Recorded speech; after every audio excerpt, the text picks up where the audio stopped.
भाजपा प्रत्याशी के रूप में सादुलपुर चूरू विधानसभा क्षेत्र से आपने 2000 का उपचुनाव लड़ा।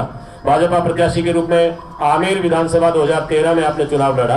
विधायक के रूप में आमेर से 2018 में चुने गए। 18 से 23 तक आपका विधायक का कार्यकाल विधानसभा में रहा। पूर्व उपनेता प्रतिपक्ष राजस्थान विधानसभा के रूप में आपकी सेवाएं हम सबने देखी है।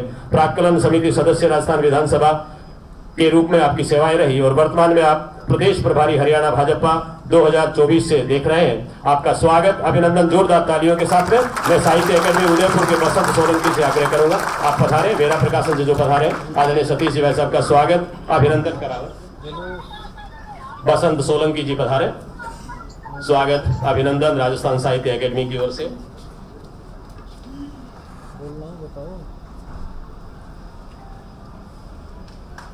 इस सभागार में विराजमान माननीय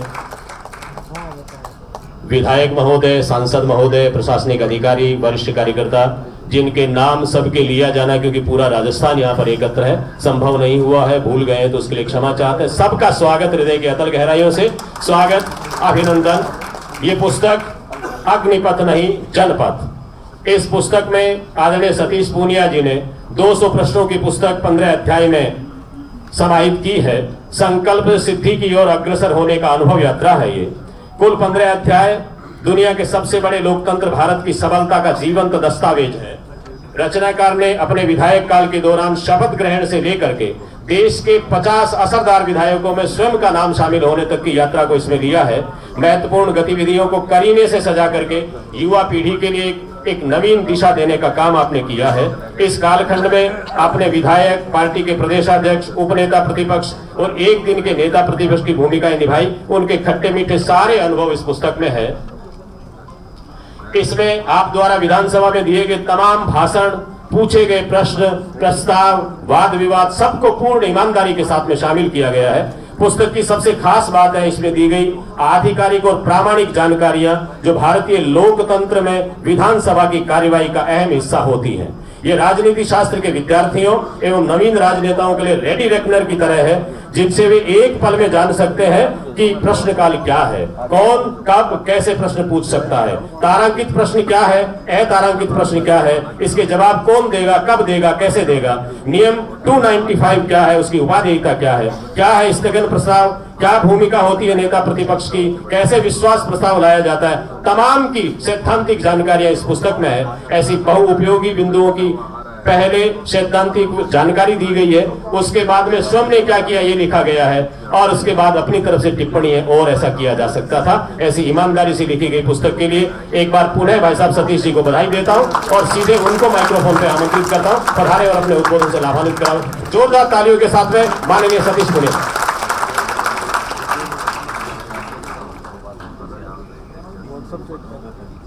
अत्यंत गरिमापूर्ण समारोह में हम सब के बीच में विराजमान केवल हमारे नहीं, इस पूरे राजस्थान नक्षत्र के राजनीति के अग्रदूत और जिनसे राजनीति की पाठशाला में हमने बहुत कुछ सीखा समझा, ऐसे अजात शत्रु अभी वर्तमान में राज्यपाल पंजाब, जो संस्कार और परंपराओं में कोई चीज होती है उसका कोई मूल्य तो नहीं होता, न उसका विकल्प होता। आदरणीय गुलाबचंद कटारिया जी को सिर्फ फोन पर आमंत्रित किया। आशंका ये थी कि इतने बड़े पद पे हैं, आएंगे कि नहीं आएंगे, क्या प्रोटोकॉल होगा, लेकिन मैं हृदय की गहराइयों से आदरणीय गुलाब जी को धन्यवाद देता हूं कि मेरे जैसे कार्यकर्ता को आपने कृतज्ञ किया यहाँ पधार कर, और मैं सदन से भी चाहूंगा कि जोरदार तालियों से माननीय गुलाब जी का स्वागत करें। आज के कार्यक्रम की अध्यक्ष हैं वर्जी बाई, जिनके बारे में आपने अभी सुना।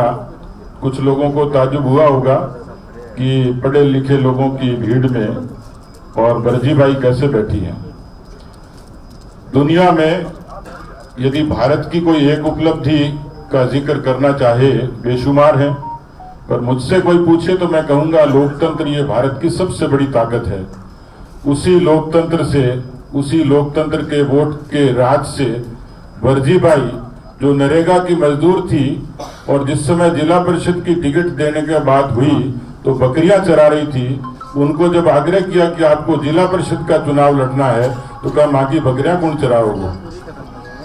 उनको फिक्र थी बकरियों की, लेकिन ये लोकतंत्र की खूबसूरती है कि नरेगा की मजदूर और बकरी चराने वाली आज भीलवाड़ा की जिला प्रमुख के रूप में सुशोभित है। दर्जी भाई का आप स्वागत करें। मैं हृदय की गहराइयों से, बहुत ही अंतःकरण से मैं टीकाराम जूली जी का अभिनंदन करूंगा, क्योंकि ये कार्यक्रम पार्टी विशेष का नहीं था, ये साहित्य का भी था, लेकिन इसमें समाज, राजनीति, साहित्य और सभी लोग, यहाँ भी बहुत सारे लोग हैं जो दल के इतर भी हैं, जिनके अलग अलग विचार हैं। मेरे मन में आया तो मुझे आदरणीय राजेंद्र राठौड़ जी ने कहा कि ये सबसे उत्तम काम है, टीकाराम जी को आपने आमंत्रित किया। मैं टीकाराम जी का उपकार इसलिए नहीं भूल सकता कि एक टेलीफोन पर मैं उनको कार्ड देने भी नहीं गया, उन्होंने कहा कि मैं नियत समय पर आऊंगा और आपके इस कार्यक्रम में निश्चित रूप से रहूंगा। मैं समझ सकता हूं कि राजनीति की बहुत सारी वैचारिक व्यवस्था और मजबूरियां होती हैं, लेकिन उन मजबूरियों की मर्यादा के बावजूद भी एक भाई की तरह स्नेह देकर टीकाराम जी हमारे बीच में आए। मैं चाहूंगा कि जोरदार तालियों से उनका स्वागत करें। टीकाराम जी को मैंने मंत्री के रूप में और नेता प्रतिपक्ष के तौर पर उनको सदन में देखा है। मैं उनका हृदय से आभार व्यक्त करता हूं, हमारे बीच में आए हैं। आदरणीय मदन राठौड़ जी, उनका मंच की और अतिथियों की सूची में नाम नहीं था। मुझे बड़ा संकोच हुआ कि मेरे ही दल के वो प्रदेश के अध्यक्ष हैं, तो मैंने एक औपचारिक निमंत्रण उनको भेजा, लेकिन मैं जब दरवाजे पर था, उस दरवाजे पर सबसे पहले आने वाला शख्स कोई था तो मदन जी राठौड़ थे। तो मैंने उनको गुलदस्ता देना चाहा, मैंने कहा आपका स्वागत है। बोले नहीं, मैं कार्यकर्ता की हैसियत से आपसे मिलने के लिए आया हूं। उन्होंने मुझे फूल भेंट किए, तो मैं मदन राठौड़ जी को इस हृदय की विशालता के लिए बहुत बहुत धन्यवाद देता हूं। राजनीति में इस प्रदेश में भैरव सिंह जी को स्कूल ऑफ पॉलिटिक्स के नाम से जाना जाता है। उनकी पाठशाला के जो सबसे निष्णात और पारंगत शिष्य हैं, विद्यार्थी हैं, उनका नाम श्री राजेंद्र राठौड़ जी है। बड़े भाई की तरह हमेशा स्नेह रहा इनका, और जब पुस्तक की चर्चा आई तो सबसे ज्यादा चिंता भी इन्हीं को ही। इन्होंने कहा कि मेरे को पुस्तक पढ़ने के लिए दो, तो मैंने कहा पुस्तक तो विमोचन से पहले कटारिया साहब करेंगे, उसके बाद पढ़ पाएंगे। बोले यार मैं तो देखना चाह रहा हूं मेरे बारे में कुछ उल्टा पुल्टा तो नहीं लिख दिया। तो मैंने उनको भरोसा दिया है कि मैं किताब पर और काम कर रहा हूं, उसमें आपके बारे में जरूर लिखूंगा। लेकिन ये बात सत्य है कि यहाँ जो लोग हैं, मेरी मजबूरी व्यवस्था थी कि स्थान मुझे कल्पना नहीं थी कि छोटा पड़ जाएगा। आमंत्रितों की सूची में भी बड़ा कंफ्यूजन था, क्योंकि कुछ दिन पहले मेरे पुत्र के विवाह में काफी लोग आए, तो सब लोग यही मान रहे थे कि पूनिया जी किताब में भी सबको बुलाएंगे। तो मेरे बड़ा संकट हो गया कि इनको बुलाना और जिमाना तो मेरे तो बस की बात नहीं थी। किताब में इतने सारे लोगों को कैसे जिमाऊंगा, लेकिन फिर भी लोग आ गए तो जगह कम पड़ गई। थोड़ा नीचे भी हॉल खुलवाया, कई वीआईपी भी रह गए। यहाँ भी कई लोग जो टाइम पर आ गए उनको तो कुर्सी मिल गई, तो बाकी लोग तो तलाश ही रहे। लेकिन मैं क्षमा चाहूंगा कि जगह कम पड़ गई, पर मुझे लग रहा है कि ये जगह कम नहीं पड़ी है, ये आशीर्वाद आपने मुझे भरपूर दिया है, इसके लिए मैं अभिनंदन करता हूँ। किताब के बारे में वो तो पढ़ भी लेंगे और नेताओं के भाषण भी, लेकिन मेरे सामने एक नीचे पंक्ति बैठी है, भारतीय लोकतंत्र का और विचारों की, संस्कारों की जो एक श्रृंखला है, उसमें मैं जिन लोगों से जीवन में बहुत सीखा, आदरणीय कटारिया साहब और राजेंद्र राठौड़ जी तो हैं ही, लेकिन मैं आदरणीय घनश्याम तिवारी जी को नहीं भूल सकता। उनका, क्योंकि एक परिवेश में हम लोग पैदा हुए और बहुत उदारता के साथ में आशीर्वाद देने के लिए पधारे। आदरणीय राव साहब, हमारे रामचरण बोरा जी, आदरणीय झाबर सिंह जी, श्रीचंद कृपलानी जी तो नैसर्गिक रूप से मेरे बड़े भाई हैं और उनका स्नेह और आशीर्वाद हमेशा मिलता रहता है। सुमित गोदारा जी, मदन दिलावर जी पहले आगे थे, तो मैंने कहा मैं तो पहले ही परेशान था कि यहाँ जगह कम है, लोग भी आ रहे हैं, आपको देख के एप्लीकेशन वाले यहाँ ज्यादा नहीं आ जाए। तो आए होंगे कई लोग, लेकिन वो कईयों को पता नहीं लगा कि मदन जी यहाँ हैं, इसलिए थोड़ा बचाव हो जाएगा। बाकी मदन जी आज से नहीं, 1993 से बहुत ही आशीर्वाद। माननीय छिपा साहब हैं, हमारे आदूराम जी बाड़मेर से आए हैं, शैलेश जी, अभिनेश जी, ज्ञानदेव आहूजा जी, तो अभी रामलीला खत्म हुई है, इनके मूंछों को देख के लोगों को हमेशा ही रावण याद आता है, लेकिन ये राजनीति के राम हैं। ऐसे हमारे बिहानी जी हैं, गंगानगर से लेके जयपुर तक हमेशा कहते हैं बोले एक ही एमएलए जीता हूं मैं। तो बात तो सही है, गंगानगर से जब चलते हैं चीरते चाहते आते हैं, तो इनकी ट्रैक पे तो ये अकेले ही एमएलए हैं।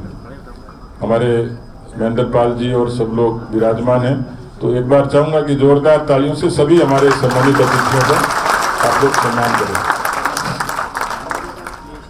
एक तो राजनीति में के बारे में अधिकांश लोगों की अभी भी यही धारणा कि पढ़े लिखे नहीं होते।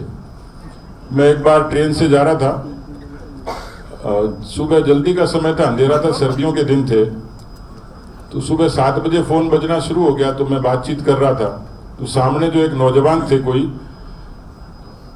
उन्होंने मेरे को देखा, फिर कहा आप नेता हो क्या?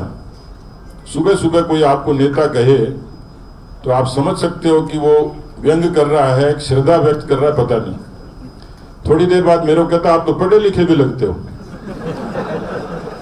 मैं कहा ये भी मानने के पढ़े लिखे नहीं लगते। तो मैंने जब ये किताब लिखी तो बहुत सारे लोगों ने बड़ी उत्सुकता व्यक्त की, बोला अच्छा आपने किताब लिखी? आपने लिखी? मैंने कहा मैंने लिखी। तो कईयों को तो यही उत्सुकता है कि नेता पढ़े लिखे नहीं होते, नेता किताब भी लिख सकते हैं, ये भी संकट है घनश्याम जी भाई साहब। तो मेरे साथ तो ऐसे हुआ कि एक कोई मरीज अस्पताल में भर्ती हो गया जिसका ऑपरेशन होना था, उसको ऑपरेशन टेबल पर लिटा दिया। अब जो ही लिटाया फिर घबरा के खड़ा हो गया, फिर डॉक्टर उसको लिटाया और वो फिर खड़ा हो जाए। तो डॉक्टर ने कहा बात क्या है? बोले जी मैं तो पहली बार ऑपरेशन करा रहा हूं। तो डॉक्टर ने कहा चिंता मत कर, मैं भी पहली बार ही ऑपरेशन कर रहा हूं। तो ये किताब मैंने पहली बार ही लिखी है।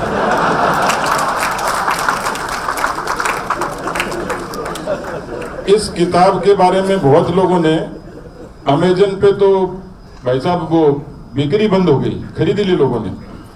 अब कई लोगों को, ये पत्रकार साथी, इनको ये उत्सुकता है कि पूनिया जी ने, जैसे राठौड़ साहब चिंता कर रहे थे कि किसके लिए क्या लिखा। तो मैं कॉलेज के स्कूल के दिनों में भी मुझे पढ़ने का, साहित्य का शौक था, लिखने का भी है, पर लिखना कभी किताब के रूप में संकलित नहीं कर पाया। फेसबुक पे लिख लेता हूँ, कई जगह लिख के लोगों को इनपुट दे देता हूँ, या कई पन्ने लिख लिए छुपा के रख लिए कि कभी मौका आएगा तो लिखूंगा। ऐसे में चर्चा कर रहा था तो दिल्ली में मेरे बड़े एक नेता बोले, मैंने कहा जी किताब की मैं कल्पना कर रहा हूँ। तो बोला अभी मत करना, रिटायरमेंट के बाद करना, कोई एक आध पन्ना गड़बड़ लिख देगा तो मुश्किल हो जाएगी। तो मैंने शुरुआत करी कि मेरे विधानसभा के 18 से और 23 के जो मेरा राजनीति का सदन का अनुभव था, उन भाषणों का और सदन के उन जितनी क्रियाएं थी उसका संकलन है, उसका एक निष्कर्ष के रूप में उसको किया है। तो इसलिए हो सकता है ये पुस्तक आपको रोमांचित नहीं करे, आनंद नहीं दे, लेकिन ये भरोसा जरूर दे सकता हूं, क्योंकि मुझे कहा जब लिखते ही हो तो थोड़ा ठीक से लिखो। तो मैं ये विश्वास देता हूं, क्योंकि लिखना, ये देश के प्रधानमंत्री नरेंद्र मोदी जी प्रेरणा देते हैं कि लिखना केवल अपने लिए नहीं होता, नए लोगों के लिए किस तरीके से राजनीति में जगह है। और क्योंकि हमने भी जब सीखा था, तो मैं पहले दिन जब विधायक बन के आया तो पहले दिन की कार्यवाही तो स्थगित हो जाती है, शपथ हो जाती है। दूसरे तीसरे दिन विधानसभा में आया तो मैंने एक दो वरिष्ठ लोगों से पूछा कि भाई साहब इसमें कैसे क्या करना है। बोले एक हरी किताब आती है वो पढ़ लेना। अब मेरे संकट ये हो गया कि हरी किताब खूब सारी थी, कौन सी पढ़ने से समझ में आएगा। लेकिन मैं धन्यवाद देता हूं कि सदन में आदरणीय गुलाब जी कटारिया साहब नेता प्रतिपक्ष के तौर पर और आदरणीय राजेंद्र राठौड़ जी उपनेता प्रतिपक्ष के तौर पर हमारे पूरे विधानसभा के विधायक दल को केवल मुझे नहीं, मैं तो उनको देखता और सीखता भी था, लेकिन ये मेरा अपना अनुभव है कि विपक्ष की राजनीति में मुद्दों के आधार पर, तर्क के आधार पर मजबूती से अपनी बात को रखना और सरकार से मनवाना, ये यदि विपक्ष का हथियार धारदार होता है तो आप उसमें सफल हो जाते हैं। तो मेरे वो अनुभव हैं कि जिन अनुभव से मैं अपने क्षेत्र का भला कर पाया। शुरुआती दौर में तो ये होता है कि पता भी नहीं रहता व्यवस्थाओं का, या एक विधायक की दिनचर्या जन्म, परण और मरण में पूरी हो जाती है। बकरी बीमार होगी तो पूछो, नाथू का फोन उठाओ, वगैरह वगैरह इतने सारे काम होते हैं कि लेजिस्लेशन का, विधायन का काम विधायक को जिस शिद्दत से करना हो चाहिए वो हो नहीं पाता है। मैं जब विधायक बना तो रोमांच था और ये सोचा था कि पूरे 5 साल एक विधायक के रूप में, विपक्ष के विधायक के रूप में काम करूंगा, लेकिन मेरी उस गति को थोड़ी दिक्कत आई। प्रदेश का अध्यक्ष बन गया, कोरोना आ गया, लेकिन फिर भी आदरणीय गुलाब जी नेता प्रतिपक्ष थे। मैं पार्टी की और इस पूरे लोकतंत्र की खूबसूरती है, मैं पार्टी का अध्यक्ष था, तो मुझे भी बहुत कहने वाले लोग थे कि आप इतने दल के और प्रदेश के अध्यक्ष हो। मैंने कहा मैं बेशक प्रदेश का अध्यक्ष हूं, मैं नया भी हूं, अनुभव में भी कम हूं और उम्र में भी, इसलिए सदन में मेरे नेता गुलाब चंद कटारिया जी और राजेंद्र राठौड़ जी ही रहेंगे। और मुझे इस बात की खुशी है कि सदन में, इन पुस्तक में भी उस बात का उल्लेख है कि हम तीनों ने ही अपने दल को सदन में पूरी मजबूती के साथ स्थापित करने का काम किया।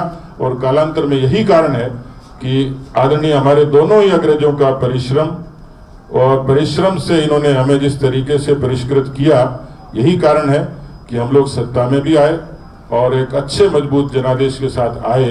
तो आप सब लोगों का ये आशीर्वाद था। मैं आप सब लोगों को बहुत बहुत धन्यवाद देता हूं कि आप सब लोगों ने, क्योंकि यहाँ सब एक रंग बिरंगी, जिसको कलरफुल एक ऑडियंस कह सकते हैं, कि इसमें ब्यूरोक्रेसी के लोग भी हैं जिनको सहजता से आमंत्रित किया, और बहुत सीनियर वरिष्ठ नौकरशाह मित्र वो आए, हमारे स्वयंसेवी संगठनों के लोग आए, दूसरे विचारों के लोग आए, मीडिया के हमारे बहुत सीनियर लोग एक सिंपल से आग्रह पर आए, सामाजिक संगठनों के, व्यापारिक संगठनों के वो लोग आए, राजनीति के लोग, और बहुत लोग जिनको मैं नहीं बुलाऊं तो भी वो पता लगना चाहिए वो आ जाते हैं।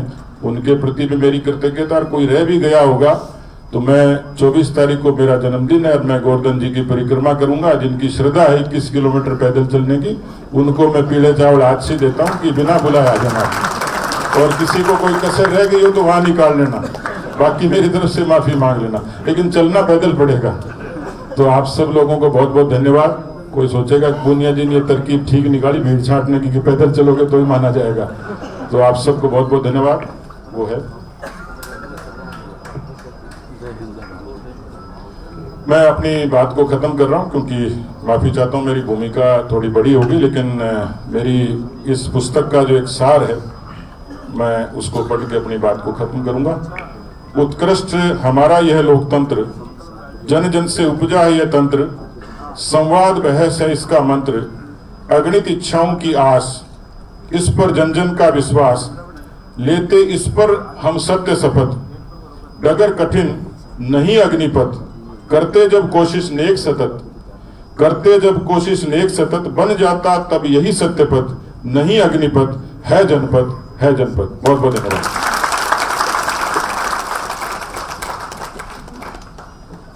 हृदय की अतल गहराइयों से आभार। एक पूरी लंबी श्रृंखला जिसको आपने प्रस्तुत किया, 4 पंक्तियां।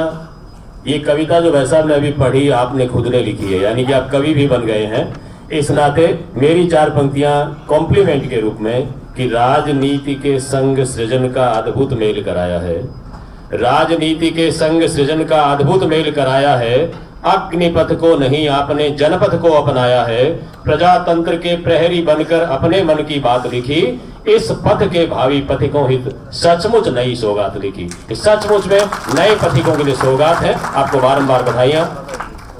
मैं आमंत्रित करूं उद्बोधन की कड़ी में, इस श्रृंखला में अपने भाव संप्रेषित करने के लिए जिनका जिक्र आदरणीय पुनिया साहब ने अपने उद्बोधन में किया, जिन्होंने इस पुस्तक के लिए इतनी उत्कंठा के साथ में पूछा है, उन पूनिया साहब के बड़े भाई और हम सब के अग्रगण्य प्रिय राजेंद्र राठौड़ साहब को 4 पंक्तियों के साथ आमंत्रित करता हूं कि जिस शिद्दत से राजनीति में रम करके दिखलाया है, जिस शिद्दत से राजनीति में रम करके दिखलाया है, जो जो काम मिले उनको मंजिल तक पहुंचाया है, उस शिद्दत को आने वाली सदियां शीश झुकाएंगी। 3.5 दशक तक पिच पर टिक करके दिखलाया है। माननीय राजेंद्र राठौड़ साहब।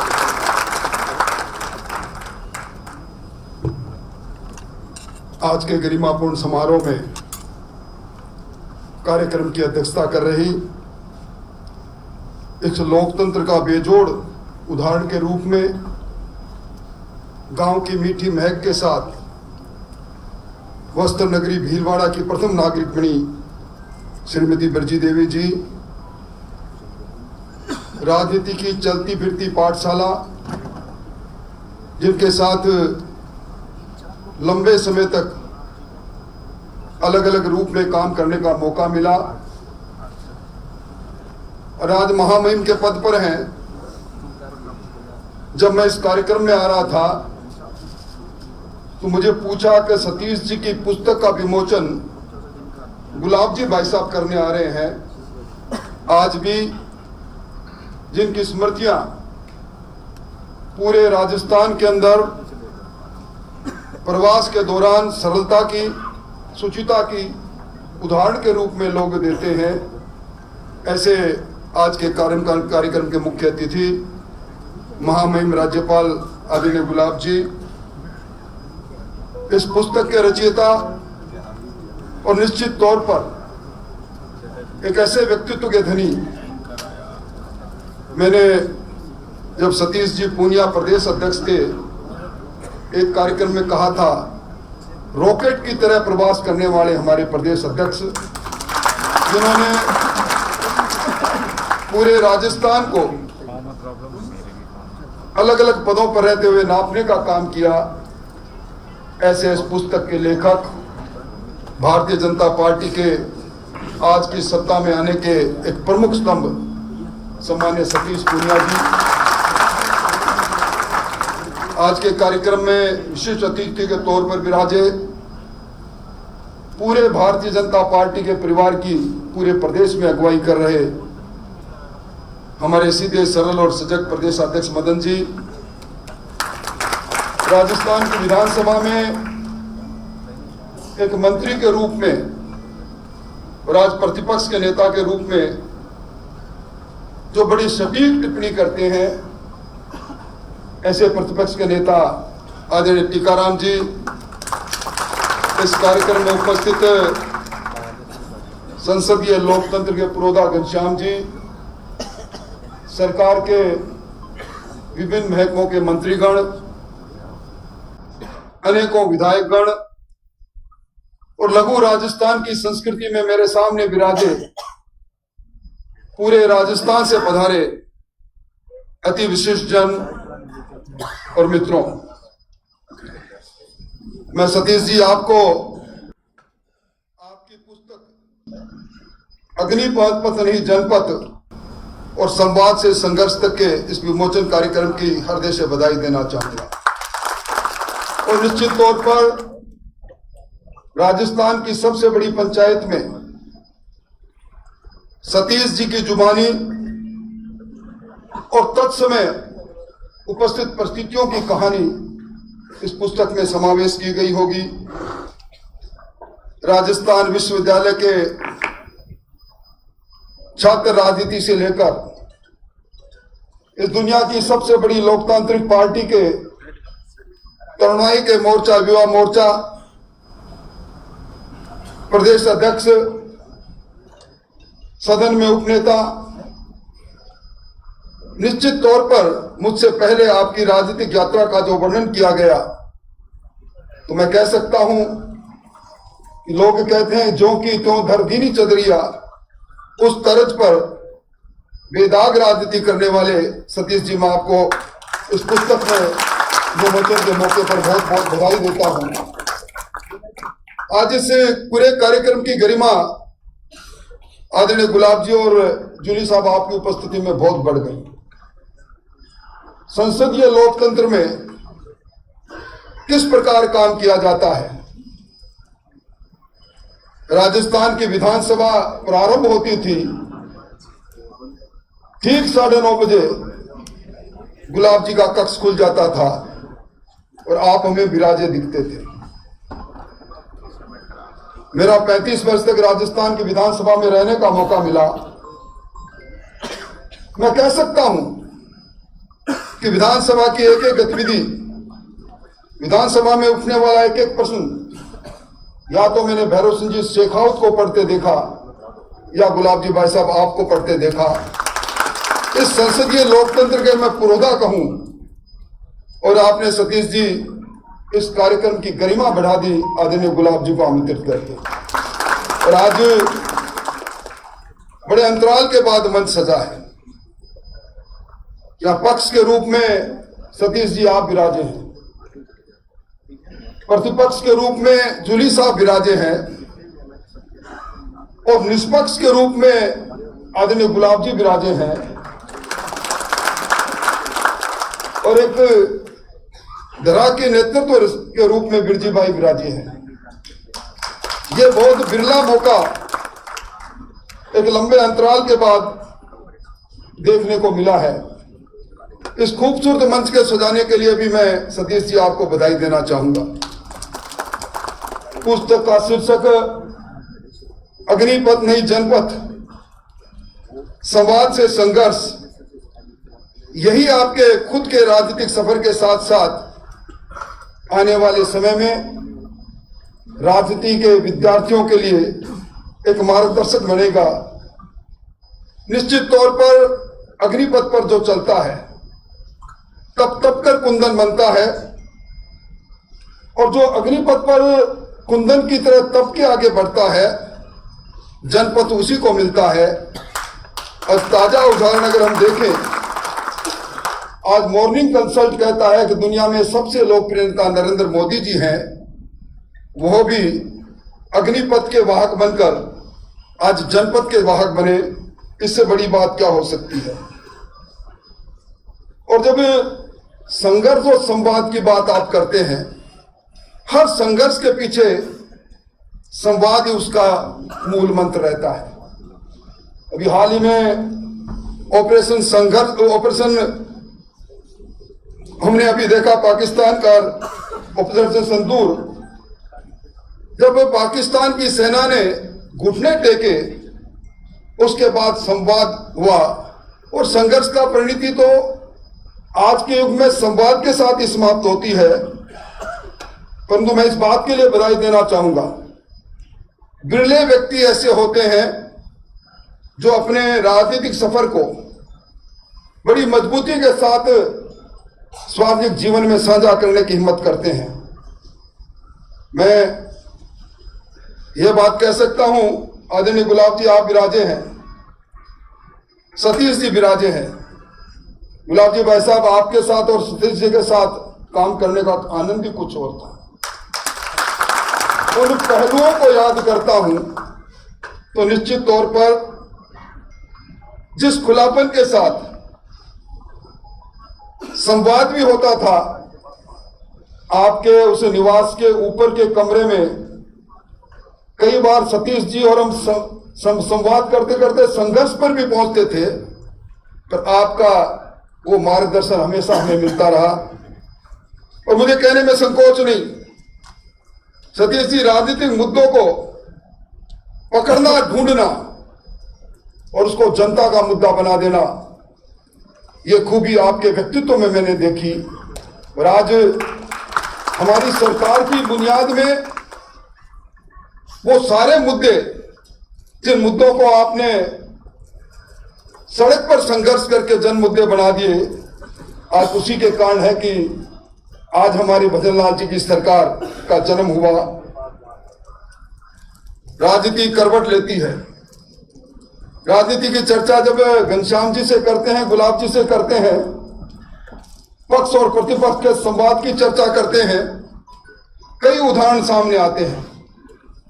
पर आज का परिप्रेक्ष्य जब मैं देखता हूं, पक्ष और प्रतिपक्ष को दो एयर टाइट कंपार्टमेंट की तरफ देखता हूं, तो निश्चित तौर पर यह लगता है कि कहीं न कहीं हम पुराने इतिहास को विस्मृत करते जा रहे हैं।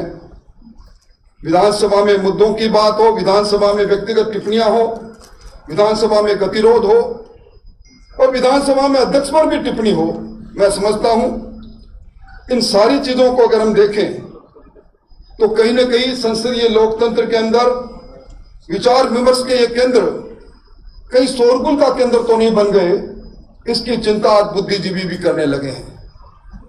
मुझे गुलाब जी वैसा वो समय याद आता है, कांग्रेस की सरकार planning commission, finance commission Rajasthan में आया। भैरव सिंह जी प्रतिपक्ष के नेता, आप और भैरव सिंह जी और घनश्याम जी, फाइनेंस कमीशन को ज्ञापन देना था। फाइनेंस कमीशन उस समय तय करता था राज्य की स्थिति के अनुसार केंद्र के टैक्सेस में और केंद्र की ग्रांट में किस प्रकार उस प्रदेश को सहायता मिलेगी। मैंने उन ज्ञापनों को बनते और फाड़ते देखा और उस समय जब फाइनेंस कमीशन को आप ज्ञापन देने गए, आपके साथ नए विद्यार्थी के रूप में हम भी थे, कांग्रेस का डेलीगेशन निकल रहा था, आप अंदर जा रहे थे, आपस में बात हुई और उस समय कांग्रेस के लोगों ने कहा कि आपका ज्ञापन हमारा ज्ञापन, दोनों ज्ञापन का मकसद एक था, वो एक जमाना था। मुझे लंबी बात नहीं कहनी पर मुझे एक वाक्य जरूर याद आता है। राजस्थान की विधानसभा चल रही थी, कोरोना की छाया पड़ने लगी थी, कोरोना के कुछ केसेस सामने आ गए थे और कोरोना पर गुलाब जी भाई साहब ने कहा कि कोरोना पर आज चर्चा मांगनी है और चर्चा हमें मिली। अचानक गुलाब जी भाई साहब उठ कर गए, मुझे कहा कि सतीश जी को बुला कर लाओ।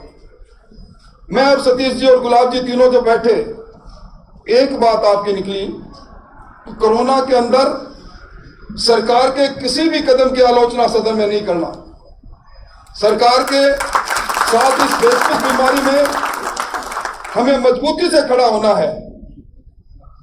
और वही रहा। और उसके बाद भी अशोक गहलोत जी जब वीडियो कॉन्फ्रेंस किया करते थे, व्यक्तिगत चर्चा किया करते थे, मैं उनकी भी प्रशंसा करूंगा। मैंने गुलाब जी भाई साहब आपको और सतीश जी को लगातार 12 घंटे उस वीडियो कॉन्फ्रेंस में बैठा हुआ देखा। कांग्रेस के मुख्यमंत्री वीडियो कॉन्फ्रेंस कर रहे हैं, वैश्विक महामारी कोरोना की कर रहे हैं, ये उदार दिल था। आज भी संसदीय लोकतंत्र के अंदर उस वाक्य को लोग याद करते हैं जब भारत पाक युद्ध में बांग्लादेश के अंदर हमारी सेना, शांति सेना के नाम से सेना गई, हम जीते, बांग्लादेश का जन्म हुआ। हिंदुस्तान की संसद में तब भारत रत्न अटल बिहारी वाजपेयी जी ने खड़ा होकर कहा, इंदिरा गांधी को कहा कि आप दुर्गा का रूप हो। वो समय जब देश के मुद्दों पर पूरे लोग एकमत हुआ करते थे। और आज जब मैं कई बार बहस देखता हूं एयर स्ट्राइक की, सर्जिकल स्ट्राइक की, ऑपरेशन सिंदूर की, मैं कोई राजनीतिक बात नहीं कर रहा, पर उसके अंदर कई बार सबूतों की बात होती है तो निश्चित तौर पर कहीं न कहीं बात होती है। गुलाब जी भाई साहब को एक वाक्य याद और दिलाना चाहता हूं। आज सीपी जोशी साहब नहीं पधारे, पर आप कई मुद्दों पर विधानसभा में किस प्रकार करते थे। गुरुकुल विश्वविद्यालय का बिल आया, मैं जाकर दौरा करके आया। गुरुकुल विश्वविद्यालय में आधारभूत संरचनाएं जो दिखाई गई थी वो बिल्कुल नहीं थी। मैंने गुलाब जी को आकर फोटो दिखाई, गुलाब जी ने सतीश जी को बुलाया और जाकर सीपी जोशी साहब के सामने कहा कि बिल लेकर आ रहे हो, आप बिल में बता रहे हो इतना भवन बन गया, इतनी लाइब्रेरी बन गई, इतनी पुस्तक है, हालात ये है। और उसी समय सीपी जोशी साहब ने सीकर के कलेक्टर से बात की। 35 साल में मैंने पहली बार देखा विधानसभा का अध्यक्ष गुलाब जी के कहने पर निर्देश देते हैं सरकार को, ये बिल पेश नहीं होगा, बिल विड्रॉ करो, बिल विड्रॉ हुआ। ऐसा समय भी था। मैं आपको ज्यादा क्या कहूं, निश्चित तौर पर हमारा लोकतंत्र और संसदीय लोकतंत्र जवान होता जा रहा है। हमें आजादी का गौरवशाली अमृत महोत्सव मना रहे हैं, पर इस समय में भी जब हमारे पड़ोसी देश मुल्क में लोकतंत्र समाप्त हो रहा है, पाकिस्तान की हालत आपसे छुपी हुई, नेपाल की छुपी नहीं, बांग्लादेश की छुपी नहीं हुई, लंका की छुपी नहीं, आज भी लोग लोकतंत्र की जननी हमारे देश को कहते हैं। और निश्चित तौर पर सिर्फ यही कारण रहा होगा कि आपकी पुस्तक में आपने जिन विचारों को लिखा। मैं एक जगह पढ़ रहा था, देश के प्रधानमंत्री जी ने 1 लाख गैर राजनीतिक युवाओं से अपील की कि आप राजनीति में आओ। आज सुचिता की राजनीति, और आजकल मैं देखता हूं अभी पूरी राजधानी में आप जाओगे तो अटा पड़ा है। अपनी शुभकामनाएं, अपने जन्मदिवस पर अपने युवा नेता को जन्मदिवस पर बधाई। सतीश जी एक वेंडर है आपके हमारे इलाके का, उसने आजकल व्यापार खोल रखा है। व्यापार में वो टेंडर लेता है, कोई नेता उनसे संपर्क करेंगे तो उसके जन्मदिवस पर इतने हजार होल्डिंग उसकी अलग अलग भाव भंगिमा में छपाकर और शहर के प्रमुख जगह पर टांग देंगे। आज इसी प्रकार की राजनीति के अंदर एक होल्डिंग और एक अच्छी गाड़ी के साथ नेता पैदा होते हैं। मैंने आपको पैदल चलते हुए देखा, संघर्ष करते हुए देखा, आपके पैर में फ्रैक्चर होते हुए देखा। निश्चित तौर पर आप जैसे कर्मयोगी द्वारा लिखी गई ये पुस्तक नौजवानों के लिए प्रेरणा का वो बनेगी। और मैं मेरी बात समाप्त करूं उससे पहले एक बात जरूर कहूंगा, आप मेरे में बड़ी समानता है। आपको मुझे दोनों को सांप सीढ़ी ने, उस सांप ने उस समय डसा जब 87 पर अपने थे, और मैं एक ही जिले से हूं। अब आपने पुस्तक लिखना चालू कर दिया तो मैंने भी कुछ आलेख लिखना चालू कर दिए। तो अगली बार मेरे आलोकों की संख्या जब 51 पार कर जाएंगे, जब आपको मेरी पुस्तक के विमोचन में गुलाब जी को लेकर आना पड़ेगा। तो मैं राजनीति के इस माहौल के अंदर आज मैं जीवंतता देख रहा हूं। ये आपकी पूंजी है सतीश जी। इस हॉल के बाहर वो लोग जिनको एक एक व्यक्ति को लोग अपना नेता मानते हैं, आज वो बहुत से लोग, बहुत से विधायक, बहुत से पूर्व विधायक पीछे के नीचे के हॉल में आपके इस पुस्तक के विमोचन का इंतजार कर रहे हैं। आपकी इस पुस्तक के लिए ढेरों सारी शुभकामनाएं। और गुलाब जी वैसा आपसे एक वादा आप हमें करें, आप तो महामहिम में, मैंने जिस दिन आप बन रहे थे मैंने कहा सोने के पिंजरे में जा रहे हो, आप उस पिंजरे के कुछ सलाखों को तोड़कर कभी कभी हमसे मिलने जरूर आया करोगे। बहुत बहुत धन्यवाद।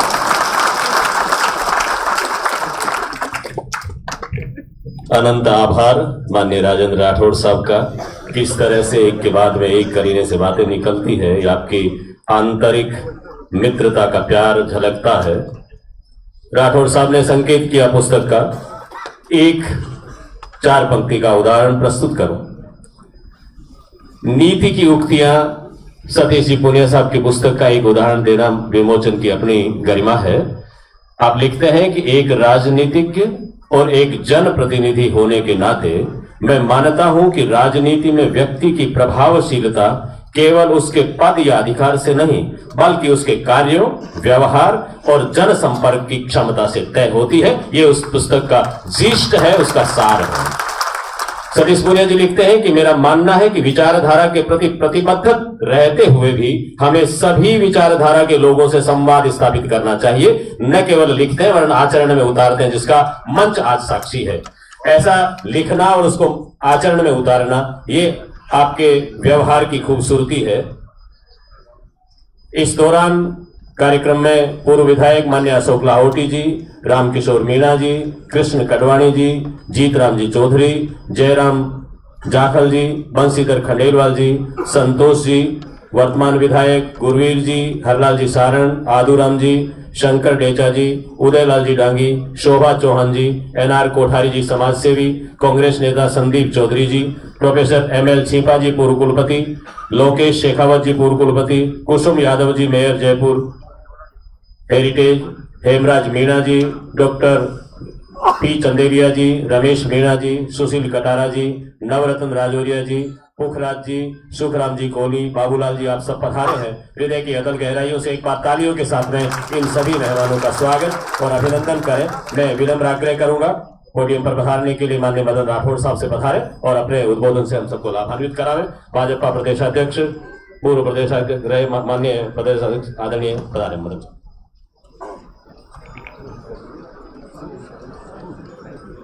राजनीति के आदर्श और इस समय पंजाब के राज्यपाल, हमारे वरिष्ठ नेता आदरणीय गुलाब जी कटारिया साहब और कांग्रेस पार्टी के उभरते हुए सितारे नेता प्रतिपक्ष आदरणीय टीकाराम जी जूली साहब, पूर्व नेता प्रतिपक्ष और वरिष्ठ नेता हमारे बड़े भाई आदरणीय राजेंद्र राठौड़ साहब और लोकतंत्र का आदर्श भीलवाड़ा की जिला प्रमुख बहना और जिनकी पुस्तक का भी आज विमोचन होने वाला है।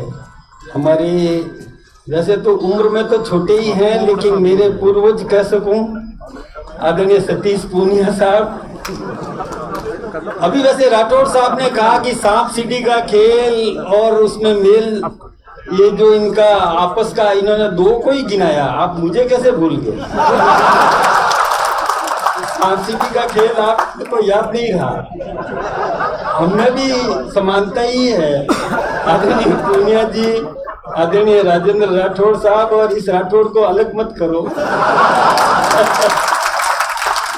1992 में मैं भी कोऑपरेटिव बैंक का चेयरमैन बना था, 2003 में विधायक भी बना, 8 में आपने ही मुझे शायद 10 दिया होगा, 2013 में फिर से मुझे टिकट दे दिया। मैं उस इलाके से जीत करके आया और 18 में फिर मुझे शायद सतीश जी ने 10 दिया होगा, ये सांप सीढ़ी का खेल तो ये चलता है, कोई नई बात नहीं है। बचे हुए हैं टीकाराम जूली जी, बहुत अच्छा है। ये खेल तो होता ही रहेगा, होता ही रहना चाहिए। वैसे आज आदरणीय सतीश जी भाई साहब को मैंने फंसा दिया। मैं तो आया था एक श्रोता बनकर के सामने बैठने के लिए घनश्याम जी तिवारी साहब के पास, और सोचा था क्योंकि ये साहित्य तो मैं केवल पढ़ ही सकता हूँ, लिखना विखना मेरे बस की बात है नहीं, और कभी भी नहीं सोचा था कि यहाँ पर मुझे आप बुला दोगे। तो मैं भी फंस गया और फंस गए सतीश जी भाई साहब भी, और वो जो माला पहनाने या कोई वो दुपट्टा पहनाने वालों की भी समस्या खड़ी हो गई, क्योंकि पहले से तो निर्धारित था नहीं, तो बस तो आप ही गए। खैर, मुझे इस बात की बहुत खुशी है कि आदरणीय सतीश जी भाई साहब लिखते भी हैं, ये मुझे पता नहीं था। आपकी कई प्रतिभाओं का मुझे पता है। मैं तो इनके आगे आगे रास्ता क्लियर करता करता जा रहा था।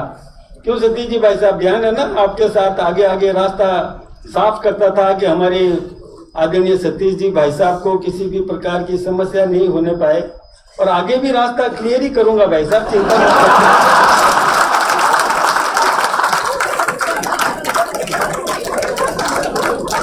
और राठौड़ साहब तो घनश्याम जी भाई साहब की बहुत प्रशंसा कर रहे थे।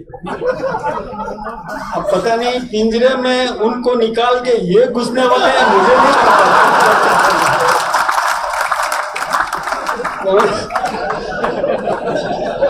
इसलिए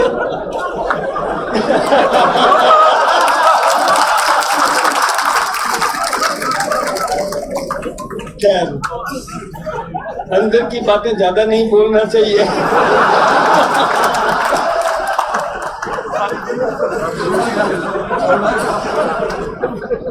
मुझे भी थोड़ा जल्दी भी है, अभी टेलीफोन भी आया। कल हमारे देश के गृह मंत्री जी पधारने वाले हैं और कई और कार्यक्रम भी है, इसलिए मैं लंबी चौड़ी बात नहीं करूं। आप सबका बहुत बहुत अभिनंदन, बहुत बहुत धन्यवाद। हृदय से आभार आदरणीय मदन राठौड़ साहब, जिस सहजता के साथ में अपनी बात को आपने प्रस्तुत किया। पूरे पूरे आपके प्रति आभार। ये आनंद, ये मस्ती बनी रहे। मैं अगले उद्बोधन के लिए उनको आमंत्रित करूं जिनके लिए एक पूरा अध्याय आदरणीय सतीश पूनिया जी की पुस्तक में है, उनकी भूमिका को लेकर के क्या काम करना होता है। इस पुस्तक में 15 अध्याय है, उसमें से एक अध्याय है नेता प्रतिपक्ष। और आदरणीय सतीश पूनिया साहब लिखते हैं कि संसदीय व्यवस्था में नेता प्रतिपक्ष की अहम भूमिका होती है। वह सरकार को विपक्ष के मत से अवगत कराता है, अनेक अवसरों पर सरकार की रचनात्मक सहयोग देने के साथ साथ सदन में सरकार की नीतियों पर सवाल खड़े करता है। ये नेता प्रतिपक्ष की जिम्मेदारी होती है, उसका दायित्व होता है। 4 पंक्तियों के साथ आमंत्रित करता हूं आदरणीय टीकाराम जी जूली को कि प्रजातंत्र की इस नौका में कोई छेद नहीं होगा। ये कर लेंगे तो ये प्रजातंत्र बहुत मजबूत होगा कि प्रजातंत्र की इस नौका में कोई छेद नहीं होगा, जाति पंथ के कारण कोई वर्ग विभेद नहीं होगा। मेरे भारत की संतानें बस इतना सा प्रण ले ले कि मत के भेद रहेंगे लेकिन मन का भेद नहीं होगा। जोरदार तालियों के साथ में माननीय टीकाराम जी जूली। मन का भेद होता तो आता ही नहीं। अग्निपथ नहीं जनपथ, इस पुस्तक के विमोचन समारोह में हमारे बीच मौजूद महामहिम हमारे अपने पंजाब के गवर्नर आदरणीय गुलाब सिंह जी कटारिया साहब, आज के इस कार्यक्रम की अध्यक्षता कर रही महिला शक्ति के रूप में वर्जीबाई भील साहब, भील जी, भारतीय जनता पार्टी के प्रदेश अध्यक्ष मदन जी राठौड़ साहब, पूर्व नेता प्रतिपक्ष जिन्होंने मेरे को चार्ज दिया है राजेंद्र जी राठौड़ साहब, और आज इस कार्यक्रम के आयोजक जिनके लिए हम सब लोग यहाँ पे इकट्ठा हुए हैं, बहुत ही मिलनसार, मृदुभाषी और छात्र जीवन से किसी राज्य के प्रभारी तक का एक पार्टी के अंदर, राजनीति के अंदर बहुत बड़ा दायित्व निभाने वाले बड़े भाई सतीश जी पूनिया साहब, यहाँ उपस्थित हमारे राज्यसभा के सांसद घनश्याम तिवारी जी, हमारे लोकसभा के सांसद राव राजेंद्र जी, हमारी सरकार के मंत्री खर्रा साहब, दिलावर जी, सुमित गोदारा जी, हमारी दोनों महापौर साहिबा, यहाँ मौजूद सभी सम्मानित विधायकगण, पूर्व विधायकगण, अलग अलग रूप से यहाँ पे पधारे सभी प्रबुद्ध नागरिक जन, उपस्थित सभी पत्रकार बंधु, मैं धन्यवाद देना चाहूँगा सतीश जी आपको कि आपने मुझे यहाँ पे आमंत्रित किया। मेरे मन के अंदर भी कई प्रकार की शंकाएं थी क्योंकि किताब मैंने भी नहीं पढ़ी थी, और यहाँ मैं विमोचन कर दूं और उसके बाद उसके अंदर क्या निकले ये भी एक बड़ी बात है। लेकिन आप पे यकीन था, और सबसे महत्वपूर्ण बात यह है कि आपने ये जो पुस्तक लिखी है आपने अपने विपक्ष के रूप में लिखी है, और विपक्ष के रूप में जो भी आपने काम किए वो हमारे खिलाफ ही किए होंगे, सत्ता पक्ष के खिलाफ। तो ये भी एक बड़ी इसमें चिंता की बात थी। लेकिन आपका व्यक्तित्व जिस प्रकार का है और आपका आग्रह था तो मैं अपने आप को रोक नहीं पाया, और विशेष रूप से जब गुलाब जी आ रहे थे और उनकी भूमिका निष्पक्ष रूप में थी तो फिर मैं 100% आपके कार्यक्रम में शामिल हो गया। यहाँ पहले बताया गया कि विपक्ष के रूप में टीकाराम जूली जी यहाँ पे हैं और बाकी गुलाब जी निष्पक्ष हैं, बाकी सत्ता पक्ष के हैं। लेकिन मुझे आने के बाद में ऐसा लगा है कि गुलाब जी तो निष्पक्ष हैं ही, पूनिया जी भी निष्पक्ष हैं, बाकी सब मेरे साथ हैं। ये जो सांप सीढ़ी का जो खेल चला है ना ये दर्शाता है कि कहीं ना कहीं मामला कुछ और है। मैं तो देखो विधानसभा होती तो मैं इस बात पे अड़ जाता कि नाम बताना पड़ेगा, कि नाम बताना पड़ेगा कि सांप सीढ़ी में कौन डस रहा है, लेकिन यहाँ पे वो बात मैं नहीं पूछूंगा। कुछ राज है, उनको राज ही रहने दो, ये बात मैं कहना चाहूंगा। मैं यहाँ पूनिया जी को सुन रहा था, तो पूनिया जी का जो आपका जो बोलचाल और जो तरीका है ना, वो पूरा हरियाणवी हो गया है। क्योंकि हरियाणा में सारी बातों को मजाक के रूप में ही, वो ज्यादा टेंशन नहीं लेता हरियाणा का, ज्यादा टेंशन नहीं लेता, वो मस्त रहता है। एक ने रास्ता पूछा कि भाई साहब ये सड़क कहाँ जाएगी? बोल भाई सड़क तो यही है, आपको कहाँ जाना है ये बताओ।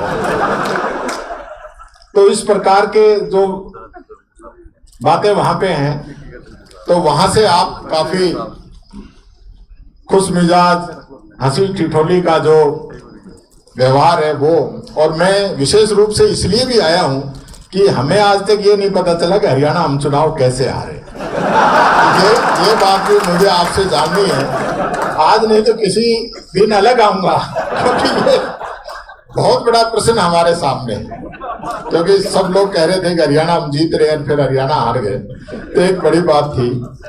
मैं क्योंकि आज सबसे ज्यादा मैं मिस आप लोगों को ही करता हूं, आप तीनों मंच पे हैं, क्योंकि पिछली बार पूनिया जी, गुलाब जी, राठौड़ साहब और उससे पहले घनश्याम तिवारी जी, मैं आप लोगों को ही देखता था विपक्ष के रूप में, क्योंकि मैं 2 बार चुनाव जीत के आया और दोनों बार राज के अंदर आया। तो विपक्ष का तो मेरा अनुभव था नहीं। विपक्ष में जो बहुत ही महत्वपूर्ण भूमिका निभाने वाले लोग थे वो आप लोग थे। मैंने आपसे बहुत कुछ सीखा है। ये नहीं है कि मैं आप दूसरी पार्टी के हैं इसलिए मैं कहता हूं आपकी सीटिंग, गुलाब जी का सही बात है 9:30 बजे ही आ जाना। घनश्याम जी और गुलाब जी पहले भी पिछली बार भी आपकी अटैची फिक्स रहती थी, दोनों की दोनों टाइम से एक एक चीज को सुनना, पूरा समय विधानसभा के अंदर देना। अब तो हालत ये है, मैं कई बार चिंतित हो जाता हूं कि ये लोग बाहर तो विधानसभा में आने के लिए इतना लड़ते हैं कि कैसे भी करके विधानसभा पहुंच जाए, चाहे पैसा लगे, ताकत लगे, जो कुछ हो, पूरा जीवन लगा देते हैं, और जीतने के बाद अंदर बैठते नहीं। ये बहुत बड़ी विडंबना है। लेकिन आप लोगों ने वहां पे बैठ के साबित करके दिखाया कि हम बैठेंगे तो निश्चित तौर पर आने वाले लोग हमसे कुछ जरूर सीखेंगे। मैं एक वाकया याद करता हूं, क्योंकि एमएलए लेड का जब मामला आता है, सब लोग जो है कि एमएलए लेड बढ़नी चाहिए, एमएलए लेड हमारा अधिकार है। तो पिछली बार प्रश्न आया तो पक्ष और विपक्ष के जो रिश्ते ऐसे थे कि जब एमएलए लेड 2 करोड़ रुपए थी और एमपी लेड भी 2 करोड़ रुपए थी, उस समय गुलाब जी की तरफ से डिमांड रखी गई। पहले चर्चा चली कितना हो, तो जोशी जी ने कहा कि गुलाब जी कहेंगे नेता प्रतिपक्ष महोदय उतना ही आपको करना पड़ेगा। गहलोत जी से हाँ भरवाई, तो गुलाब जी ने कहा 5 करोड़। 1 मिनट तक तो सब सन्न हो गए, यार 2 करोड़ से सीधी 5 करोड़, 5 करोड़ तो एमपी लेडी है। लेकिन उसके बाद ये हमारे लोकतंत्र की खूबसूरती है कि गहलोत जी ने कहा नहीं, 5 करोड़ का है तो 5 करोड़ रुपए ही एमएलए लेडी को हम करें। इसी प्रकार से एक वाक्य था, मेरे पूरा ध्यान नहीं है, लेकिन चिरंजीवी भाव की बात आई थी। पूनिया जी ने कहा था चिरंजीवी भाव, घोषणा आपने कहा घोषणा जीवी, आंदोलन जीवी, इस प्रकार की बात कही थी, तो गहलोत जी ने कहा चिरंजीवी, और उसी नाम पे चिरंजीवी योजना, उसी बात पे उन्होंने उस योजना का नाम रखा चिरंजीवी योजना, जो बहुत पॉपुलर हुई। तो ये एक खूबसूरती है हमारे पक्ष की, विपक्ष की। राठौड़ साहब बात कर रहे थे विपक्ष के हंगामों की, आजकल सारी चीजें, लेकिन मैं ये भी कहना चाहूंगा, कोई टिप्पणी नहीं करूंगा कि आज कैसी सरकार चल रही है, किस प्रकार के निर्णय अध्यक्षीय सीट से होते हैं, मैं कोई जिक्र नहीं करना चाहूंगा। वो समय भी था जब सीपी जोशी जी अध्यक्ष के रूप में थे और मैं मंत्री के रूप में था।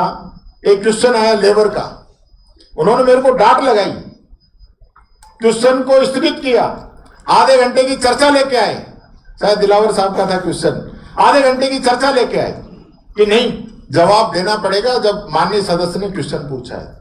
तो एक समय था, गरिमा आज कोई भी किसी पद पे है तो गरिमा हम लोगों को बनानी पड़ेगी। अभी हम अंदर बैठ के काफी चर्चा कर रहे थे कि आज राज्य में ये हो रहा है, राजनीति में ये हो रहा है। तो मैंने कहा साहब ये तो करना तो अपन लोगों को, ये दूसरा तो कोई करने आएगा नहीं। चाहे पक्ष हो या विपक्ष हो, जो सत्ता के अंदर है उनको निर्णय लेना है, विपक्ष को साथ लेना है। जो ऐसी चीजें हैं जिनको राजस्थान को जरूरत है, जिन चीजों की, उसमें सब लोगों को एकजुट होकर एक साथ नियम कानून बना के जो भी करना पड़े राजस्थान के हित में हम लोगों को करना चाहिए। उसमें हमारा भी पूरा सहयोग रहेगा, ये बात मैं कहना चाहूंगा।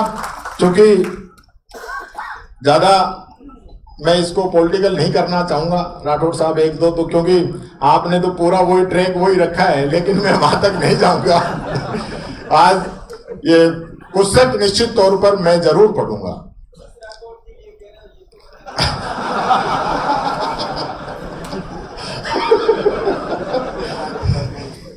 ये राजेंद्र राठौड़ जी के लिए कह रहा हूं, क्योंकि मुझे पहले ही डर था कि ये जरूर कुछ ना कुछ कहे बिना मानेंगे नहीं। मैं ये बात तो मैं घर से ही तय करके आया था कि राठौड़ साहब कुछ ना कुछ कहेंगे, तो मैंने कहा मैं उसमें ज्यादा उस चीज को राजनीति के अंदर नहीं लेके जाऊंगा। लेकिन मैं समझता हूं किसी राजनीतिक व्यक्ति के द्वारा पुस्तक लिखना, क्योंकि समय का बहुत बड़ा अभाव रहता है, नहीं तो हर राजनीतिक व्यक्ति का जो संस्मरण है वो अपने आप में एक किताब है। और आपने तो कह दिया कि अग्निपथ से जनपथ, आपका मकान भी मेरे को लगता है जनपथ पे ही है, अग्निपथ से जनपथ। लेकिन मैं मानता हूं राजनीति के अंदर कोई दिन ऐसा नहीं आता कि वो जनपथ रहे, वो हमेशा अग्निपथ ही रहता है। राजनीति के अंदर कोई है तो वो अग्निपथ ही उसके लिए हमेशा रहेगा। और मैं समझता हूं इस अग्निपथ पे चल के जिस मोटिव के साथ हम राजनीति के अंदर आए हैं, जो हमारी सोच राजनीति के अंदर है, क्योंकि चुनाव लड़ने से पहले अलग बात होती है, चुनाव लड़ने के बाद में अलग बात हो जाती है। ये बात नहीं होनी चाहिए। जैसी सोच हमारी पहले होती है, हर व्यक्ति ये तो सोचता है कि भगत सिंह पैदा हो, लेकिन ये नहीं सोचता कि वो मेरे घर में ही हो, वो सोचता है कि दूसरे के घर में ही हो।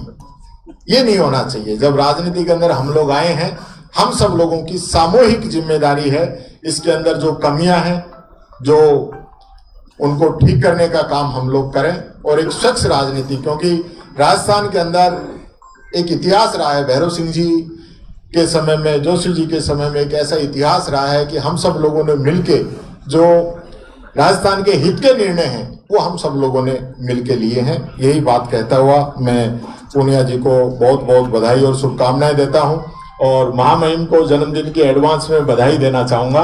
और क्योंकि आप जैसा व्यक्तित्व, हम चंडीगढ़ चले गए, मैं डोटासरा जी, हमारे काफी लोग थे कांग्रेस के, तो हमने कहा कि महामहिम से मिलना चाहते हैं। मैंने बात कही, इन्होंने कहा ऐसे नहीं, आप आइए, खाना खा के जब आप जाओगे मिलेंगे भी, खाना भी खिलाऊंगा। तो ये हमारे लिए बड़ा गौरव का क्षण था। हम वहां गए और गुलाब जी ने सारे कार्यक्रम छोड़ के हमारे साथ खाना खाया, इतना मान सम्मान इज्जत दी। तो वो अपना आदमी चाहे कहीं भी रहे अपना ही रहता है। ये बात मैं कहता हुआ पुनः आपको जन्मदिन की बहुत बहुत बधाई, शुभकामनाएं। जय हिंद, जय भारत, जय राजस्थान। और कोई गलत कह दिया हो तो उसके लिए माफी चाहता हूँ। बहुत बहुत आभार माननीय टीकाराम जजूली साहब का, हृदय से आभार। इस आयोजन के दो आयाम हैं, पुस्तक का विमोचन, प्रतिभाओं का सम्मान। पुस्तक विमोचन की ओर आगे बढ़ते हैं, मुख्य आयाम यही है। पुस्तकें सम्मानित मंच से आग्रह रहेगा, अग्निपथ नहीं जनपथ, संघर्ष से संवाद तक, इस पुस्तक का विमोचन माननीय अतिथि वृंद के कर कमलों से संपन्न होने जा रहा है। एक एक दे दीजिए सबको। मंजू शर्मा जी, जयपुर सांसद पधारी, आपका स्वागत, अभिनंदन। अग्निपथ नहीं जनपथ, ये पुस्तक अभी विमोचित हो रही है डॉक्टर सतीश पूनिया जी ने। भीलवाड़ा विधायक महोदय पधारे, आपका स्वागत, अभिनंदन। उदयलाल जी बदाना, इनके साथ में वरिष्ठ अन्य कार्यकर्ता बंधु पधारे, उन सबका स्वागत, अभिनंदन। सतीश पूनिया जी ने शपथ ग्रहण से लेकर के इस पुस्तक का शुभारंभ किया है। दायित्व बोध का रोमांच, सरकार की रीति नीतियों का आईना, धन्यवाद प्रस्ताव, बजट पर वाद विवाद, अनुवाद की मांगे, प्रश्नकाल, नियम 295 विशेष उल्लेख, गंभीर चर्चा हेतु स्थगन प्रस्ताव, नेता प्रतिपक्ष के रूप में जो दायित्व है उनका। सुभाष भील साहब खंडेला पधारे, आपका स्वागत, अभिनंदन। राजेंद्र भामू साहब विधायक झुंझुनू पधारे, आपका स्वागत, अभिनंदन। पुस्तक विमोचन की सतीश जी पूनिया साहब को ढेर सारी बधाइयां।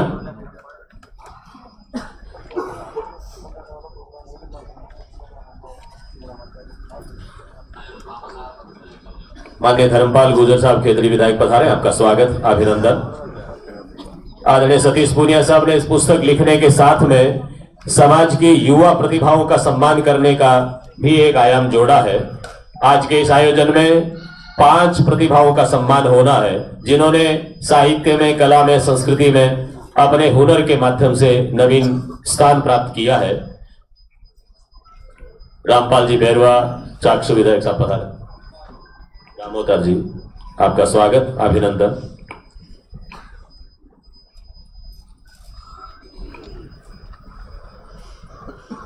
प्रतिभाओं का सम्मान करना कोई औपचारिकता नहीं वरन समाज की नैतिक जिम्मेदारी होती है।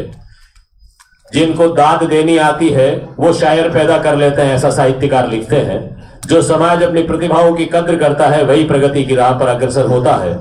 प्रतिभाओं का प्रोत्साहन राष्ट्र की शक्ति को दिशा देने के समान होता है और ये हर जागरूक नागरिक का कर्तव्य है कि नवीन प्रतिभाओं को आगे बढ़ाएं। सतीश पूनिया साहब ने आज के इस आयोजन में 5 प्रतिभाओं के सम्मान का कार्यक्रम जोड़ा है।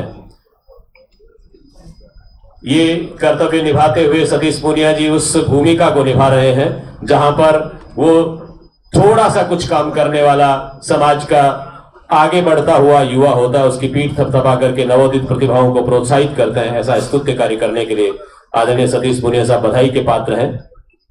जैसे ही पुस्तक विमोचित प्रति पर सभी सम्मानित अतिथि वृंद का के हस्ताक्षर हो जाते हैं उसके बाद में हम प्रतिभाओं का सम्मान करेंगे।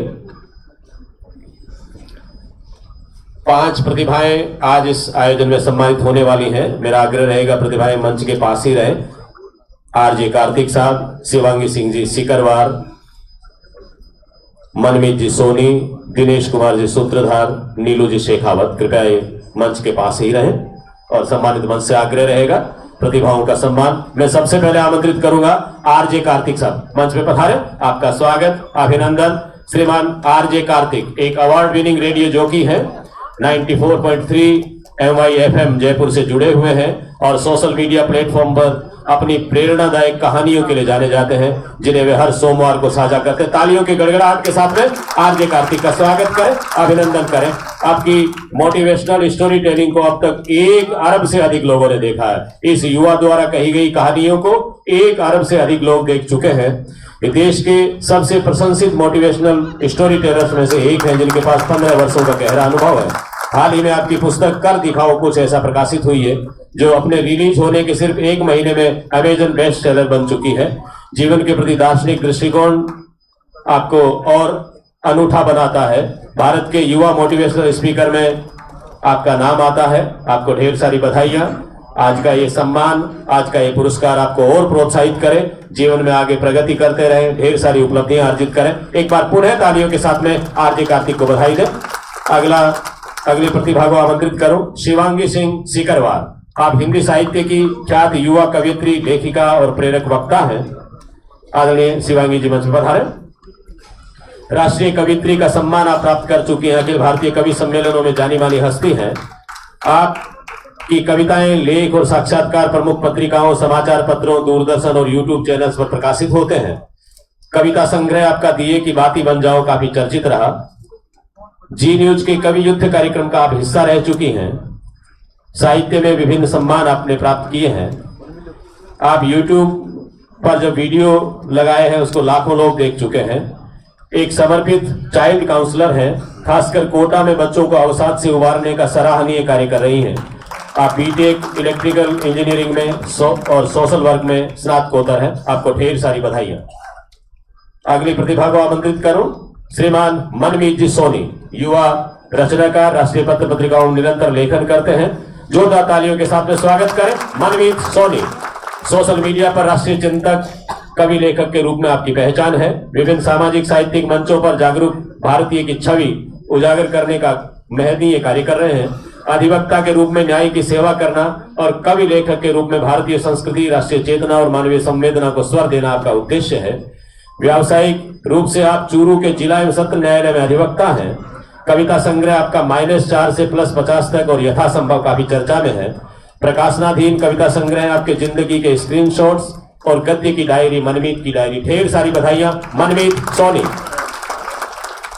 अगली प्रतिभा है दिनेश कुमार सूत्रधार, कवि एवं संस्कृति कर्मी। कृपया मंच में पधारे। दिनेश कुमार जी सूत्रधार राजस्थान में हिंदी कविता के उभरते सितारे हैं। आप कविता में प्राकृतिक सौंदर्य के साथ में सामाजिक चिंताओं की गहन अभिव्यक्ति करते हैं। धोरों की गोद आपका चर्चित काव्य संग्रह है।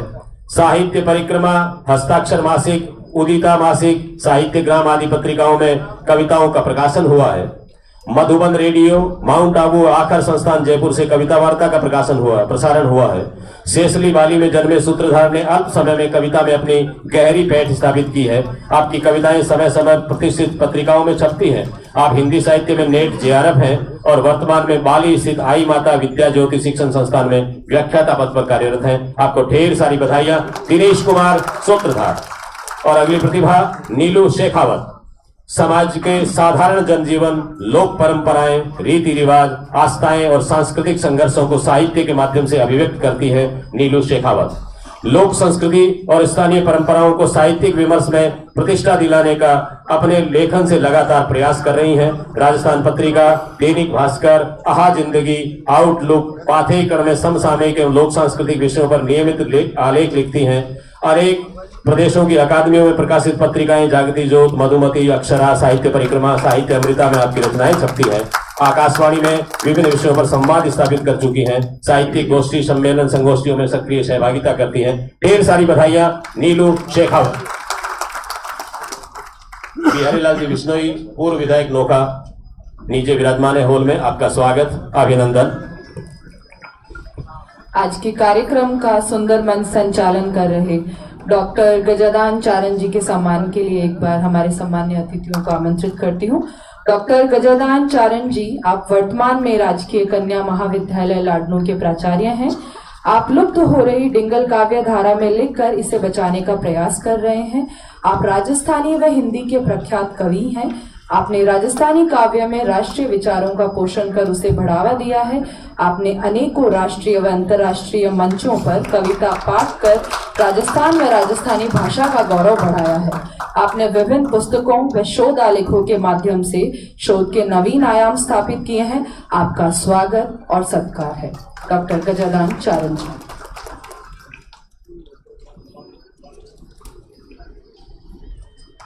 श्रीमान सुभाष मील जी, खंडेला विधायक, आपका भी स्वागत और अभिनंदन है।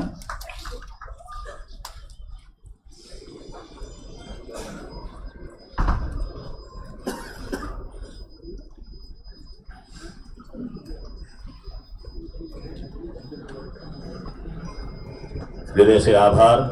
ऐसे गरिमामय मंच से जिस किसी को पुरस्कार मिलता है वो किसी बड़े पुरस्कार से कम नहीं है। मैं हृदय से आपके प्रति आभार ज्ञापित करता हूं। और अब उनको जिनको सुनने के लिए हम लालायित रहते हैं, मैं तो अभी भाई साहब से कह रहा था 2002 में डीडवाना में ज्वाइन किया। उस दौरान आप डीडवाना पधारे, तब से लेकर के आपसे बार बार हमें प्रेरणा मिलती है, आपका मार्गदर्शन मिलता है। राजनीति की पावनता के जो पर्याय कहाते हैं, मैं जिनको आमंत्रित करूं इन पंक्तियों के साथ में।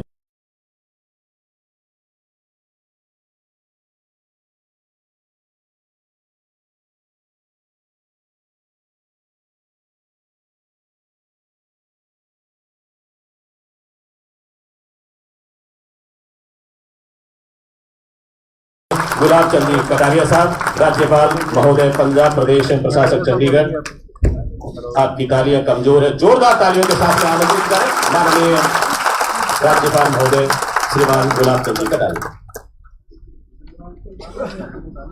सबसे पहले तो मैं सतीश जी को इस बात के लिए धन्यवाद देता हूँ कि आपने किताब का विमोचन उससे कराया जिसने किताब लिखी थी। लेकिन आज के इस कार्यक्रम से शायद आपने मुझे भी एक प्रेरणा दी है कि लिखना चाहिए ताकि आगे वाली पीढ़ी उसको पढ़ करके इस लोकतंत्र के मंदिर का महत्व समझे और इसका उपयोग जनता के लिए कैसे हो सकता है, ये उस तक पहुंचाने का सबसे सशक्त माध्यम है। मैं आपके इस विचार का स्वागत करता हूं और आज इससे प्रेरणा लेकर के प्रयास करूंगा मैं भी कुछ लिख पाऊँ। सच में वास्तव में आज अध्यक्षता करने के लिए भी जो आपने नाम तय किया, ये इससे बड़ा लोकतंत्र का कोई उदाहरण नहीं होगा जो आपकी मौजूद है। मैं सोचता हूँ कि उसने अपनी ज़िंदगी में कभी सोचा नहीं होगा कि मैं किसी कार्यक्रम में मंच पर बैठ सकूँ, लेकिन वास्तव में देश के लोकतंत्र की ये कमाल है कि अति सामान्य परिवार की बहन इस लोकतंत्र के मंदिर के अंदर अपना प्रवेश कहाँ तक करती है कि आज वो भीलवाड़ा की पहली महिला के रूप में हम सब उसका सम्मान करें। सच में आज सब लोगों ने जिस प्रकार का माहौल बनाया उसके लिए सबसे पहले तो उनको जूली जी आपको बहुत धन्यवाद देता हूँ कि यही हमारी लोकतंत्र की विशेषता है। हमारे विचार भिन्न हो सकते हैं पर हमारा उद्देश्य भारत के लोकतंत्र के द्वारा जनता की सेवा करना है। उसको जिस रूप से आपने इसको खूबसूरत बनाने के लिए उपस्थित हुए मैं आपका अभिनंदन करता हूँ, स्वागत करता हूँ और चाहता हूँ कि ये लोकतंत्र का जिस प्रकार से सम्मान हमारे देश में और इससे पहले के हमारे जितने भी राजनीतिक पार्टियां थी उन्होंने जिस प्रकार से इस लोकतंत्र के मंदिर को सजाने का प्रयास किया, उसी का परिणाम है कि आज हम इस स्थिति में यहाँ बैठे हैं। मैं सोचता हूँ कि वास्तव में टीकाराम जी के साथ मेरे को भी लंबे समय तक रहने का सौभाग्य मिला। मदन जी ने खूब मजे लिए आज और वास्तव में मदन जी के साथ भी मुझे रहने का पूर्ण मौका है।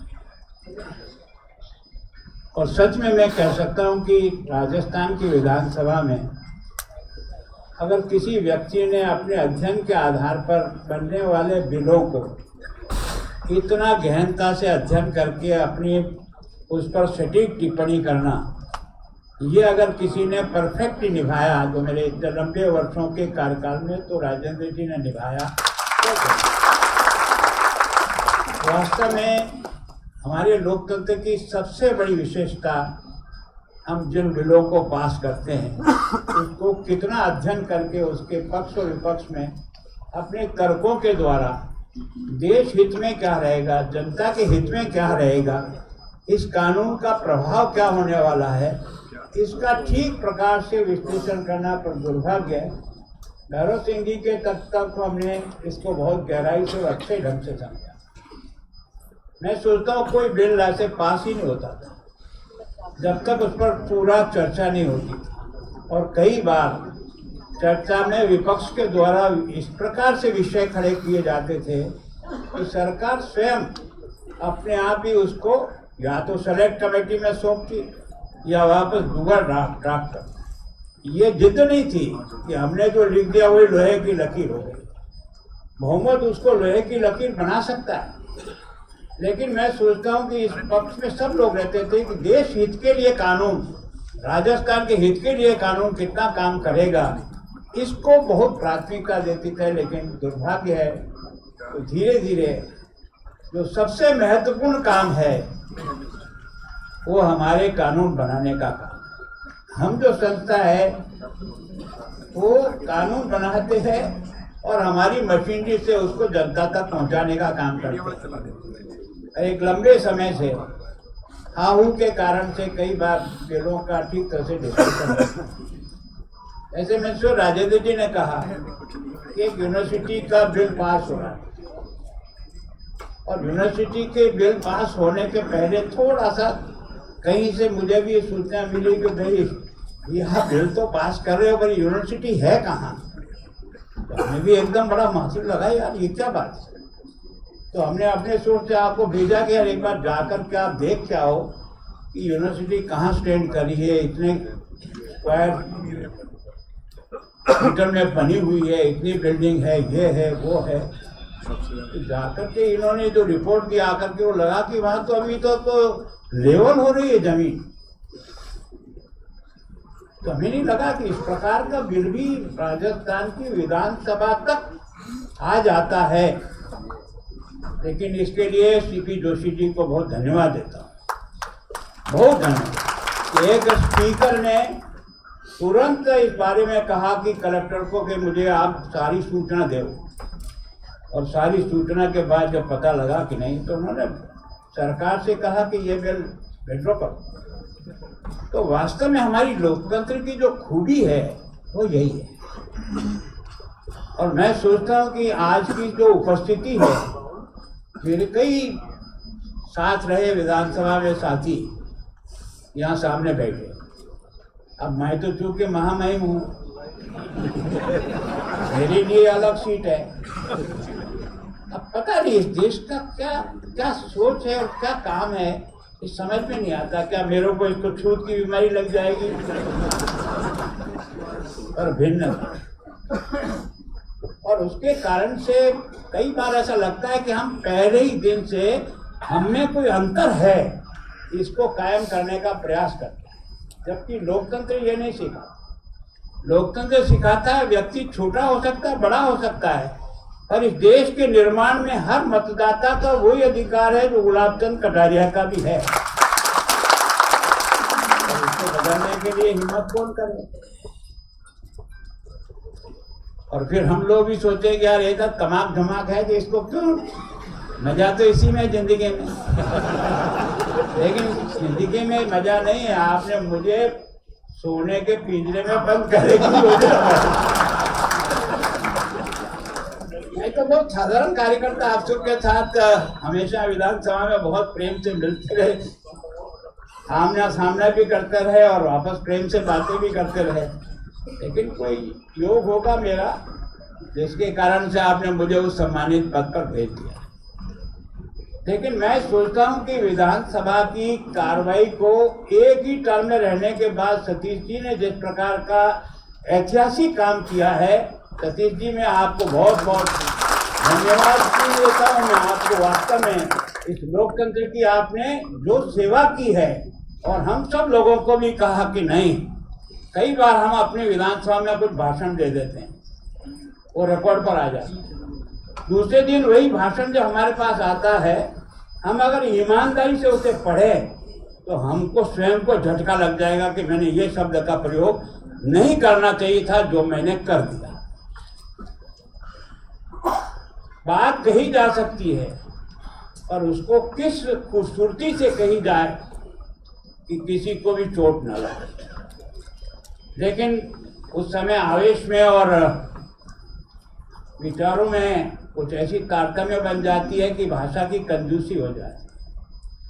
वो कंजूसी सच में लोकतंत्र को एक तरह से कलंकित करती है। मैं सोचता हूँ आलोचना करने का अधिकार है, लेकिन शब्दों की कंजूसी का किसने अधिकार दिया? सामने वाला व्यक्ति भी तो लोकतंत्र के प्रहरी के रूप में जनता ने चुन के भेजा, वो संख्या में कितना है या कितना नहीं है।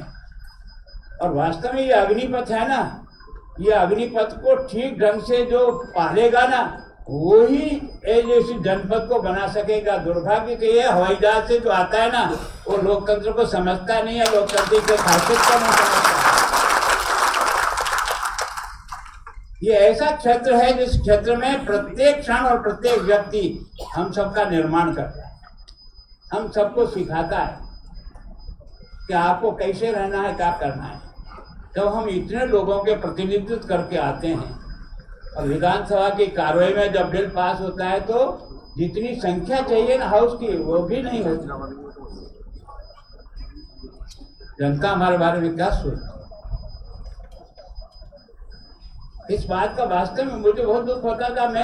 मैं सच में इसके लिए भैरव सिंह जी को बार बार याद करता हूँ।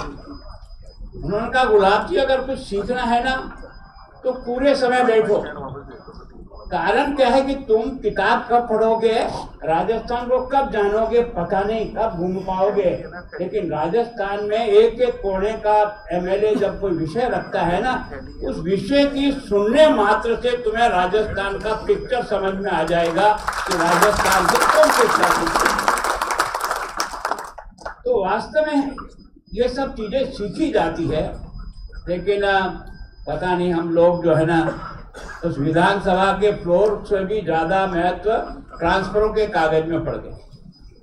दुर्भाग्य कि लोकतंत्र का सबसे खराब पक्ष कोई नजर आया मुझे अपने इतने लंबे कार्यकाल में, तो हम लोगों ने उसको प्राथमिकता दे दी और किसी न किसी का ट्रांसफर करने के लिए विधानसभा का फ्लोर चल रहा है और हम सचिवालय में किसी न किसी ट्रांसफर के कागज को लेके घूम रहे हैं।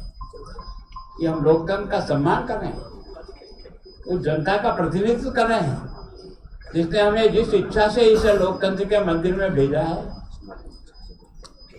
बहुत कष्ट होता है। मैं सोचता हूँ कि यार इससे बड़ा क्या चीज हो सकती है यार। जनता चाहेगी तो आप आओगे, नहीं चाहोगे तो नहीं आओगे। कितनी भी हैपनी कर लो, क्या कर लोगे। और जनता किसको भेजती है, वो इससे नहीं सोचती कि कौन मेरा क्या कर रहा है, वो आपके गुणों और अवगुणों को देखती है। ऐसा नहीं है कि वो बिना गुण अवगुण देखे हुए कुछ 5-10% गड़बड़ सड़बड़ में चलता है, लेकिन इससे ज्यादा नहीं चलता। सच में मैं सोचता हूँ विधानसभा में हमने क्या किया। विधानसभा को आपने एक पुस्तक में उसको समाहित करने का प्रयास किया। मैंने पूछा ये सतीश जी आप ये लिखने कब लगे यार? आप और हम सब लोगों को फील्ड में घूमने की आदत है। हम तो सवेरे यहाँ शाम बाद दोपहर वहाँ हमारी तो आदत ही थी। अगर हमको कहीं जाने नहीं मिले ना तो हम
को हाउस में रख सकेंगे। हाँ हूँ में तो एक अखबार में छपेगा कि आज हाँ हुआ इस विषय पे हुआ, घर गए। और कुछ लोग चतुर भी होते हैं, जिनको कहीं मार से बचना हो तो हाउ में डाल देते हैं ताकि उस दिन से उनका संकट दूर। तो ऐसा सब तरह के लोग रहते हैं। तो मैं सोचता हूँ वास्तव में हम जनता के प्रतिनिधि के रूप में वहां जाते हैं। जब हम चुनाव लड़ते हैं तब बीजेपी और कांग्रेस होते हैं, पर जब एमएलए बन जाते हैं तो सारी जनता का उदयपुर का एमएलए कहलाता हूं, बीजेपी और कांग्रेस का एमएलए नहीं कहलाता। और मंत्री बनना हो तो खाली अपनी कॉन्स्टिट्यूंसी का मंत्री नहीं, राजस्थान की संपूर्ण जनता की जिम्मेदारी मेरे पास। ये कौन सिखाता है? ये लोकतंत्र सिखाता है। और हमने लोकतंत्र को कहां तक ले गया? हमने गांव की पंचायत और गांव के चुनाव से लेकर के हिंदुस्तान की पार्लियामेंट बनाने वाले लोग हैं। अगर मतदाता को ईमानदारी से मत देने की ताकत सिखा दी जाए, वो मेरे पक्ष में आए या मेरे विपक्ष में आए, कोई फर्क नहीं पड़ता है, पर देश हित में उसे जो ठीक लगता है उसको अपनी दिमाग से तोड़ करके लोकतंत्र को बनाएगा, तब जाकर के लोकतंत्र की बहबूदी बढ़ेगी। और हम कुछ कर नहीं सकते, सब अपने अपने रंग में रंग जाते हैं। हमको तो अपना, अगर तो चुनाव हार गए तो क्या नुकसान हो गया? हार गए, अटल बिहारी भी हार गए थे चुनाव, क्या हो गया? हारना और जीतना ये व्यक्ति की पहचान नहीं है। व्यक्ति का जन सेवक के रूप में क्या पहचान बना पाया, ये उसकी सबसे बड़ी दौलत है। ये किताब के द्वारा हम आने वाले हमारे साथियों को पहुंचाने का प्रयास करें, और आने वाले लोग लोकतंत्र का बहबूदी और इसकी खुशखबरी को समझें। यार, ये पहला देश है हिंदुस्तान तो इतने चुनाव हो जाने के बाद भी किसी प्रकार का खून खराबा नहीं हुआ। कोई जीता या कोई हारा तो जनता ने और हमने उसको स्वीकार किया। यह है लोकतंत्र की जो खूबसूरती है, वो यह है। तो मैं सोचता हूँ पब्लिक ओपिनियन बनाने के लिए सबसे बढ़िया फ्लोर अपना विधानसभा है, लोकसभा है, पर हम उसका तो उपयोग करते नहीं। और बाहर चाहे जो ठोके जाते, पता नहीं क्या चीज है। मतलब कम से कम बोलो तो वो यार जो तुम्हें अंदर से ठीक लगता हो। अगर तुम्हें अंदर से ठीक नहीं लगता और बोलते हो, उसका मतलब तुम बेईमानी कर रहे हो। और मैं सोचता हूँ लोकतंत्र में, अगर लोकतंत्र का ये जो पैरी है, इसका अगर दिल और दिमाग ठीक नहीं हुआ तो लोकतंत्र ठीक नहीं हो सकता। ये जिम्मेदारी हमारा पास। सतीश जी, आपने मुझे कहा तो मैं महामहिम हूँ क्या? मैं सतीश जी का दोस्त नहीं हूँ, मैं आपका साथी नहीं था क्या? मैंने आपको उस समय भी देखा जब आपने पदयात्रा के रूप में, युवा मोर्चे के अध्यक्ष के रूप में जिस प्रकार से सारे राजस्थान को, हमारी पहचान सतीश जी एमएलए बनना नहीं है। हमारी पहचान, हमारा फील्ड में हमारे कार्यकर्ता को कितना प्यार और मोहब्बत दे सकते हैं, ये हमारी पहचान। हम यहाँ महामहिम बन गए तो इसका मतलब दूर हो गए क्या? नहीं, ये तो आया पद और कल चला जाएगा। कोई गारंटी है क्या इसकी? गारंटी तो मैं भी एक कार्यकर्ता हूँ, वो भी एक कार्यकर्ता है। ये पहचान दुनिया की कोई ताकत नहीं मिला सकती। तो मैं सोचता हूँ कि वास्तव में ये जो सारा जो कुछ भी हमने आपने लिखने का प्रयास किया, मैंने भी पढ़ा नहीं ईमानदारी से, मैंने आपको पूछा था, और आपने इसका हेडिंग ऐसा अजीब दिया, यार लगा कि क्या माते यार, ये अग्निपथ क्या है? अपने को अब क्या क्या और परीक्षा देना बाकी है, क्योंकि हम जनपद के तो इसमें लंबे राहगीर हो गए। मैं जो समझा हूं कि लोकतंत्र की खूबसूरती के लिए हमेशा अग्नि परीक्षा देने के लिए मन मानस बना दिया। परिस्थिति कैसे भी आएगी, लेकिन हम इस लोकतंत्र के इस अग्नि परीक्षा में उत्तीर्ण होकर के हिंदुस्तान का बेहतरीन लोकतंत्र बना सकेंगे, इस बात का संकल्प था। तो वास्तव में एक तो आज सबके मेरे साथियों से कुछ की शक्ल देख पाया, कुछ की अभी तक बराबर नहीं देख पाया, पर मैं कार्यक्रम खत्म होने के बाद महामहिम खत्म हो जाऊंगा। मैं आपके साथ एक कार्यकर्ता के रूप में हूँ, मैं आप सबसे मिल करके, कारण क्या है कि आपने मुझे एक बहुत अच्छा सुनहरा अवसर दे दिया कि आज मैं एक तरह से अपने सब पुराने साथियों के साथ मिलने का भी मुझे एक सौभाग्य मिल गया। मैं आप सबका भी बहुत आभारी हूँ और आप सबको विश्वास दिलाता हूँ कि जिस लोकतंत्र के मंदिर के लिए आपने मुझे बड़ा किया है, उस लोकतंत्र की गरिमा जिस भी पद पे जहाँ भी रहूँगा उसको कभी नीचे गिरने नहीं दूंगा। मुझे लगेगा कि मैं वास्तव में इस काम को अच्छी खूबसूरती, अब दूरी जी और सब आए, गहलोत साहब भी आए, मैंने कहा यार ये घर आपका ही है, मैं बन गया तो क्या फर्क है, मैं राजस्थान से हूँ, आप लोग यहाँ आ रहे हो, तो मेरा तो ये कर्तव्य बनता है कि मैं अपने साथियों का सम्मान करूं। और इसलिए मैं हमेशा केवल आपका ही नहीं, क्यों आप पद में बड़े हो, सामान्य व्यक्ति भी कोई यहाँ से आता है और मैं अपना समय एडजस्ट कर पाता हूँ तो मैं उसे समय देता हूँ, तो मुझे बड़े आनंद की अनुभूति होती है कि मैं अपने जैसे बराबरी के आदमी से भी मिल रहा हूँ। क्योंकि आज तो महामहिम के रूप में कुछ लोग मिलेंगे, जब यहाँ से हट जाऊंगा तो कोई आएगा नहीं, तो मेरे को नींद ही नहीं आएगी। तुम्हें जीवन कैसे निकाले? तो मैं सोचता हूँ कि अपनी तो वही पोजीशन बनी रहनी चाहिए जिसमें आनंद का अनुभव हो। अब मैं सोचता हूँ घनश्याम जी पता नहीं क्या क्या बैलन अपन घिसे थे, यदि अब कोई पता भी था कि अपन यहाँ आएंगे नहीं आएंगे। ये तो भैरव सिंह जी की मेहरबानी है कि उस व्यक्ति ने हमको हर चीज सिखाने का प्रयास किया, और शायद उनकी कटिंग का जो खजाना था वो कभी कभी गुलाब जी ये तुम्हारे खिलाफ भी छुपा है। मैंने कहा आपके बुक में ये मेरा भी रिकॉर्ड चढ़ गया। मतलब कोई चीज किसी की भी ऐसी आड़ी टेढ़ी निकली तो और किसी के पास होना होगा, उनकी कटिंग में जरूर होगी। और एक इतना बड़ा राजनेता अपने हाथ से कैंची लेकर काट करके टिकटी में चिपकाता था। कितना परिश्रम किया होगा उसने लोकतंत्र के इस मंदिर को सजाने में। और मैं सोचता हूँ जब कभी वो बहस करते थे ना, सामने वालों का पसीना छुड़ा देते, और उसके बाद भी जैसे ही खत्म हुआ वो उन्हीं के साथ चाय पी रहा है। नए नए सीखे यार, ये तो अभी तो ऐसे लड़ रहे थे दोनों को, पता नहीं अभी कभी बोलेंगे कि नहीं बोलेंगे, पर थोड़ी देर बाद वही बैठ करके जोशी जी के साथ चाय पी रहे।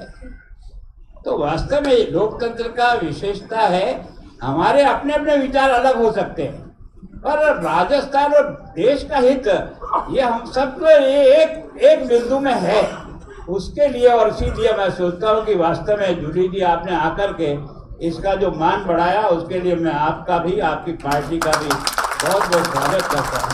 मैं सोचता हूँ मुझे आपने पार्टी से बाहर निकाल दिया, कोई बात नहीं, लेकिन फिर भी मैं भी आपसे जुड़ा हुआ हूँ। आप अपना मानो इधर मानो मत हूँ मैं आपका ही। धन्यवाद। हृदय से आभार महामहिम, आपका एक एक शब्द प्रेरणा का पुंज है। आपके प्रति कृतज्ञता, आप इसी तरह से हमारा मार्गदर्शन करते रहे। इस दौरान बागरू विधायक माननीय कैलाश वर्मा जी पधारे, आपका स्वागत। आदरणीय सतीश जी पूनिया साहब के समधि director Prince education Sikar Jogendra सुंडा साहब पधारे, आपका स्वागत। इसके साथ ही उन सब का स्वागत जिनका नाम लेने से छूट गया है तो मैं माफी चाहता हूं, और उनका स्वागत अभिनंदन एक एक व्यक्ति का। हम कार्यक्रम में आगे बढ़ते हैं और मैं आमंत्रित करता हूं उनको जो आधी आबादी का प्रतिनिधित्व करती हैं और आज के कार्यक्रम की अध्यक्षता है माननीय बरजी भाई जी भी जोरदार तालियों के साथ में आमंत्रित करें। मीना कुमारी ने एक शायरी में लिखा कि आगाज तो होता है मगर अंजाम नहीं होता, जब तक कहानी में तेरा नाम नहीं होता। आदरणीय बरजी भाई जी भी।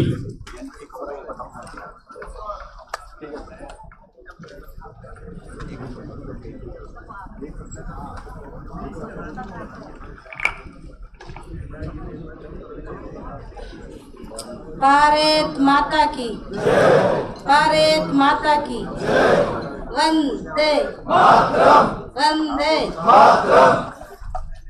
आज प्रोग्राम में किताबा उद्घाटन प्रोग्राम में शामिल मार सभी मंच पे विराजमान राठौड़ साहब, गुलाब जी कटारे साहब, मदन जी दिलावर साहब, सतीश पूंजासी साहब, जूली साहब, सामान्य मंच जो सत्र साया बेटा, सभी मारे कार्यकर्ता बंधु,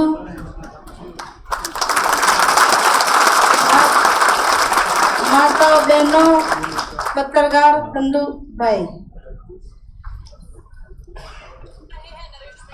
पुंजा साहब के जाके बकरिया सराती थी कि जिला प्रमुख बनी, जो हकीकत है साहब क्यों गए क्या ठंडा भर्ती भाई ठंडा जिला प्रमुख बना हुआ, जो मैं क्यों मार बकरिया को कही बकरिया कौन चराएंगे, जो बकरियां चराती मैं तो नरेगा पे जाती 22 खाटा करती, कटी फरोजा नागती, कटी खाया नागता, खेता की पाड़ा सब काम करती मैं। खोदती चुनाव के टाइम में तो मैं सुपेला जाती बेगी चाय पीते, जो कपास की गांठ तोड़ती, मार पति दे जाता प्रचार करे पूरी पासा गांठ ले जाता करे। शाम को बैठा बैठा वहां निकालता, शाम को काम करता है। बकरिया के लिए कहीं भूखी रह जाए, जीव दुख पाता आने भूखी रह जाली। एक बंदो ने मैं बोली मारे डाली नाक दो, बंदो वो क्यों मेरो इपे न से डाल हेलेडी निकालते, हेलेडी छाड़न बकरिया डाली नाकी।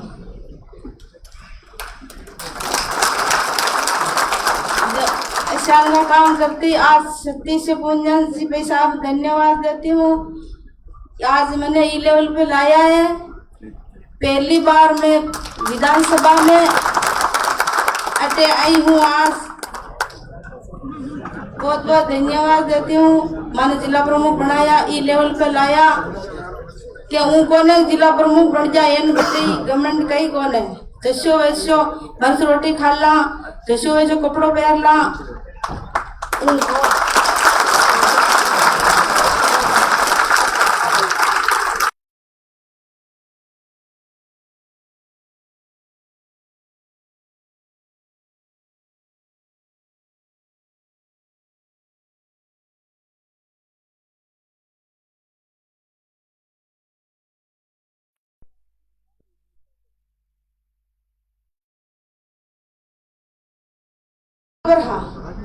हाँ मलेशिया का रोटियां खाता गेहूं तो पसे मोदी जी 25 सालों की दा राशन तो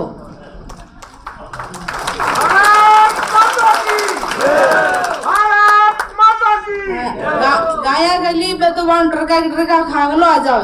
पहले में कसी लेन कोईडी लेन एक पाइलो ले काकड़ में जाती, धोबड़ी खोल लाती, कसियूं खोल ला घाट बांध लाती, लान बसेवा ने करे लान डेंगलू जाटकन बसे गाया नागता लान खजूरा का सुआ पाड़ लान जाटकन पाड़ डंडा नागता काल भर हाथ जा। गरीबी ही केबा मतलब 12 रुपया में केलवे उमटी जानजर काम की तो मैं 12 रुपया में वो वल्ला को ट्रैक्टर ने वल्ला का जो वो जीपे जाती 5-4 दिन ऊपर ठेक आ गिरे केल असी ऐसा दुख देखे लगा मेरा।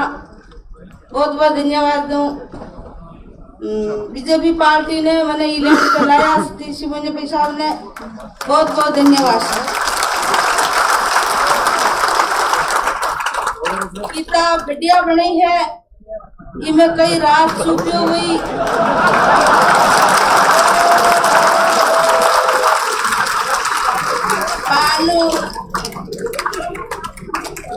बानू बढ़िया दिख रही तो मयू भी बढ़िया गई।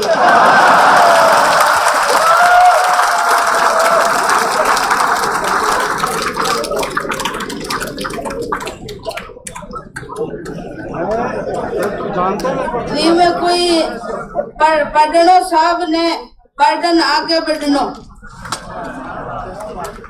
वो शान की कहनात्मक होने के क्या एक किताब ने अलमारी में बंद कर दी थी क्यों जोई अलमारी में खोलला जानी में कालो सांप डसे लागे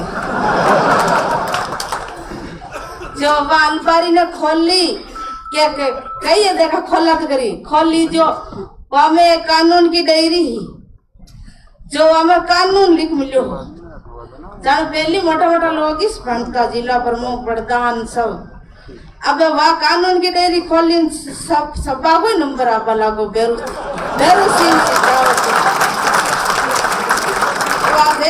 शेखावत की देन है। सब जातियों को नंबर आप लागो बेरू सिंह शेखावत की देन है। बहुत बहुत धन्यवाद सा मानया बुलाया सतीश पुंजा जी भी साहब मान सम्मान दी दो विधानसभा दी कई माने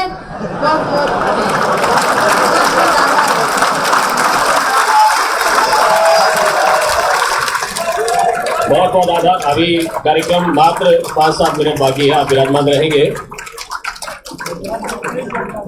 आप देखो कि बरजी भाई जद ताई एक भाषा को बैरियर रहे आप इन भारतीय जनतंत्र में आप देखो ला कि बरजी भाई जब ताई हिंदी बोलने की कोशिश करे हमारा विचार आगे नहीं बढ़े, लेकिन जिया ही राजस्थानी बोलनी शुरू करे के ढंग से अपनी बातें आगे बढ़ावे। एक तो मंच विराजमान है आदरणीय गुलाब जी भाई साहब और पूरी सरकार और सामने आप विराजमान हो। आप भाषा राजस्थानी जगह दिन मान्यता प्राप्त करे भी बरजी भाई एक उत्कृष्ट वक्ता के रूप में बोल सकेला। भाषा अपनी है जदई भारत में सता जो आफतरी आंधी आई ही बक्तरी कड़िया बड़की ही जो सिंधु राग सुनाई ही गड़गड़िया तोपारा गोला भालारी अणिया भड़की ही चौधारा धारा जुड़ता ही खाड़ा रातंबर खड़की ही रणवरता गेता रणवीरता अड़वरता घोड़ा उड़ता सरकटिया सूरा समहर में ढाला तलवारा ढेरता रणबंका भिड़ आरान रचे तिड़ फेंके भाण तमाशा है और भगत हुए ललकार उठे वह राजस्थानी भाषा है। इन भाषा ने मान्यता मिलनी चाहिए। सतीश जी पूनिया साहब अपनी किताब रे पहले अध्याय में जठे शपथ ग्रहण की बात करे उन टीम में आपने लिखे कि शपथ ग्रहण वास्ते अमुक अमुक विधायिका राजस्थानी में शपथ ग्रहण की बात करी और आप उनमें टिप्पणी लिखे कि इन देश में इन प्रदेश में राजस्थानी भाषा ने मान्यता मिलनी चाहिए।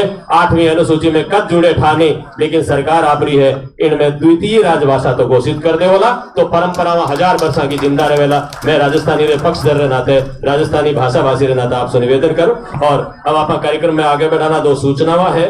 सम्मानित अतिथिगण के लिए सहभोज प्रथम तल पर है एवं कार्यकर्ताओं के भोजन की व्यवस्था ग्राउंड फ्लोर पर है।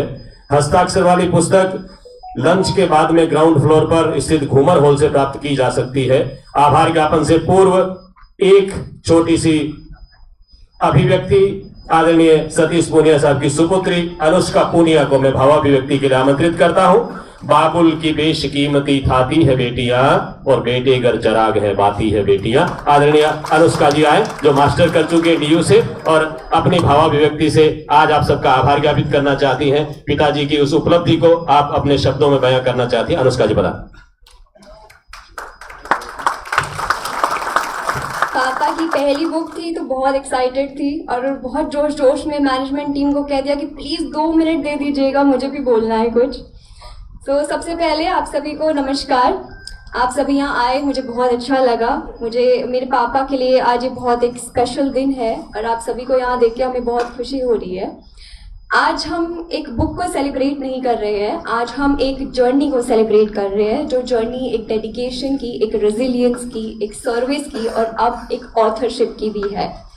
मैंने अपने पापा को बहुत साल संघर्ष करते हुए देखा है, बहुत रोल्स में देखा है, जैसे कि कोई विजनरी पॉलिटिशियन का रोल है या एक लीडर के जैसे रोल है या फिर एक बहुत अच्छे बेटे का, एक हस्बैंड का and above all I will say the most incredible father anyone can have. हमेशा जब भी काम करते हुए मैंने इनको देखा है तो पूरा दिल, जोश, दिमाग सब लगा कि वो काम करते हैं। He is always on the move. Responsibilities लेना, उस पर काम करना उनको बहुत अच्छा लगता है। लोगों से मिलना, उनकी प्रॉब्लम सॉल्व करना, कार्यकर्ता के साथ काम करना और हर एक कॉमन मैन के साथ जुड़ना, he loves to do that. But what amazes me the most is कि सारी रिस्पॉन्सिबिलिटीज करते करते भी ही हैज नेवर फेल्ड और never compromised on being there for his family. And बहुत पैक शेड्यूल रहता है obviously, but I have never felt his absence. बहुत दिन ऐसे होते हैं कि हफ्ते निकल जाते हैं, 15 दिन निकल जाते हैं, महीना निकल जाता है कि हम मिल नहीं पाते, but I have always felt his presence. चाहे वो एक फोन कॉल के थ्रू हो, एक मैसेज के थ्रू हो या फिर एक अंदर का कंफर्ट हो जो ये जानता हो कि पापा इज ऑलवेज देयर। तो ये जो बैलेंस है एक पब्लिक लाइफ का और एक पर्सनल लाइफ का, ये वो बहुत अच्छी तरीके से निभाते हैं and this is nothing sort of inspiring. So yes, मैं बहुत ब्लेस्ड हूँ, बहुत प्रिविलेज हूँ that he is my father and of course he has made our life so easy. I am sure my brother will agree to that.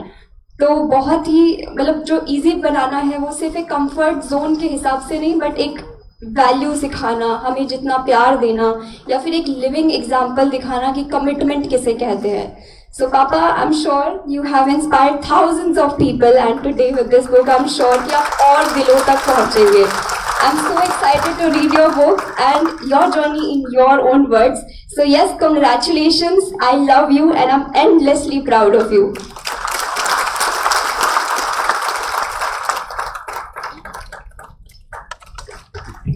साधुवाद।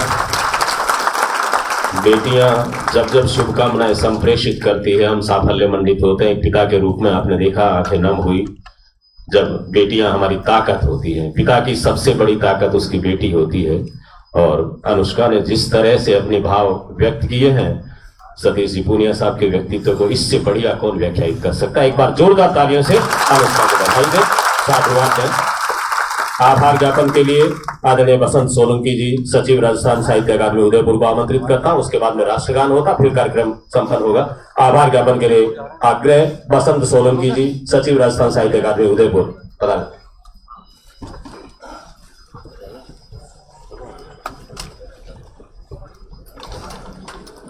आप सभी का राजस्थान साहित्य अकादमी और वेरा प्रकाशन की ओर से सम्मानित मंच प्रबुद्धजन और गद्गदजनों का हार्दिक स्वागत, अभिनंदन और वंदन करता हूं।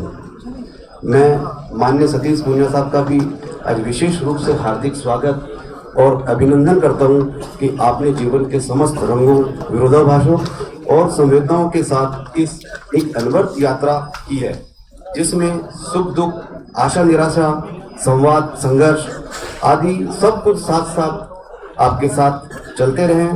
आपने जीवन की विविध छवियों को धूप छाव की प्रतीकात्मकता के माध्यम से व्यक्त कर एक ऐसी कृति अग्निपथ नहीं जनपद की रचना की है जो हमारे लिए आपके आदर्शों, संस्कारों और आपके द्वारा बताए गए मार्गों पर चलते हुए इसके फलस्वरूप हम धीरे धीरे अपने कर्म पथ की ओर बढ़ेंगे। आपकी यह कृति एक सामूहिक चेतना, जागृति और आदर्शों की अनमोल धरोहर साबित होगी। यह कृति राजनीतिक जगत में ही नहीं बल्कि साहित्य और सामाजिक जगत में भी एक नया आयाम स्थापित करने का कार्य करेगी और एक सामाजिक, राजनीतिक व आर्थिक रूप से नए आयाम और एक नए दृष्टिकोण को जन्म देगी। आपके अथक व सार्थक प्रयास से राजनीतिक प्रवेश को एक नई दिशा और एक नई दशा मिलेगी। इस कार्यक्रम में पधारे हुए माननीय मुख्य अतिथि महोदय श्री गुलाबचंद जी कटारिया साहब, पंजाब के राज्यपाल महोदय का भी हार्दिक स्वागत और आभार प्रकट करता हूं कि आपने अपने व्यस्त प्रशासनिक कार्यों से समय निकालकर इस विमोचन यात्रा में हमारे सहभागी बने। मैं आपके जन्मोत्सव की अग्रिम शुभकामनाएं और बधाई भी देता हूं और आप हमें इसी प्रकार प्रेरित और आशीर्वचन प्रदान करते रहें। इस कार्यक्रम की अध्यक्षता कर रहे माननीय वर्जी भाई का भी मैं हार्दिक स्वागत और आभार प्रकट करता हूं कि आपने इस कार्यक्रम में पधारकर इस कार्यक्रम को गौरवान्वित किया है और हमें एक नई दिशा प्रदान की है। लोकार्पण समारोह की विशिष्ट अतिथि माननीय टीकाराम जी जूली साहब, नेता प्रतिपक्ष व माननीय राजेंद्र सिंह राठौड़ व मदन राठौड़ साहब की मैं हार्दिक स्वागत और अभिनंदन करता हूं कि आपने अपनी उपस्थिति दर्ज कराकर इस समारोह को गरिमा में बनाया है। इस कार्यक्रम में पधारे हुए सभी मंत्रीगण, विधायकगण, सांसदगण, प्रबुद्धजन, सुधीजन का भी मैं आभार प्रकट करता हूं कि आपने इस अमूल्य और व्यस्तम समय में निकालकर पूनिया साहब को प्रोत्साहित किया है और एक नए आयाम स्थापित करने के लिए प्रेरित किया है। मैं प्रिंट मीडिया, इलेक्ट्रॉनिक मीडिया संचालक महोदय और इस कार्यक्रम से जुड़े प्रत्येक बंधुजनों का भी हार्दिक आभार प्रकट करता हूं कि आपने इस विमोचन की शुभ वेला में हमारे सहभागी बने। मैं पुनः पूनिया साहब को हार्दिक बधाई और शुभकामनाएं देता हूं कि आपका लेखन सदैव प्रेरणादायक और ज्ञानवर्धक साबित हो। जय हिंद, जय भारत। बहुत बहुत आभार। राष्ट्रगान के लिए सभी खड़े होंगे। सूचना सभी सम्मान्य अतिथिगण का सहभोज प्रथम तल फर्स्ट फ्लोर पर है। कार्यकर्ताओं के भोजन की व्यवस्था ग्राउंड फ्लोर पर है। हस्ताक्षर वाली पुस्तक लंच के बाद में ग्राउंड फ्लोर से घूमर हॉल से प्राप्त की जा सकती है। सावधान। जनगण मन अधिनायक जय हे भारत भाग्य विधाता। पंजाब सिंध गुजरात मराठा द्राविड़ उत्कल बंगा। विंध्य हिमाचल यमुना गंगा उज्जल जलधि तरंगा। तव शुभ नामे जागे तव शुभ आशीष मांगे। तब जय गाथा। जन गण मंगल दायक जय हे भारत भाग्य विधाता। जय हे जय हे जय हे जय जय जय जय हे। भारत माता की बहुत बहुत आभार आप सभी के प्रति कृतज्ञता।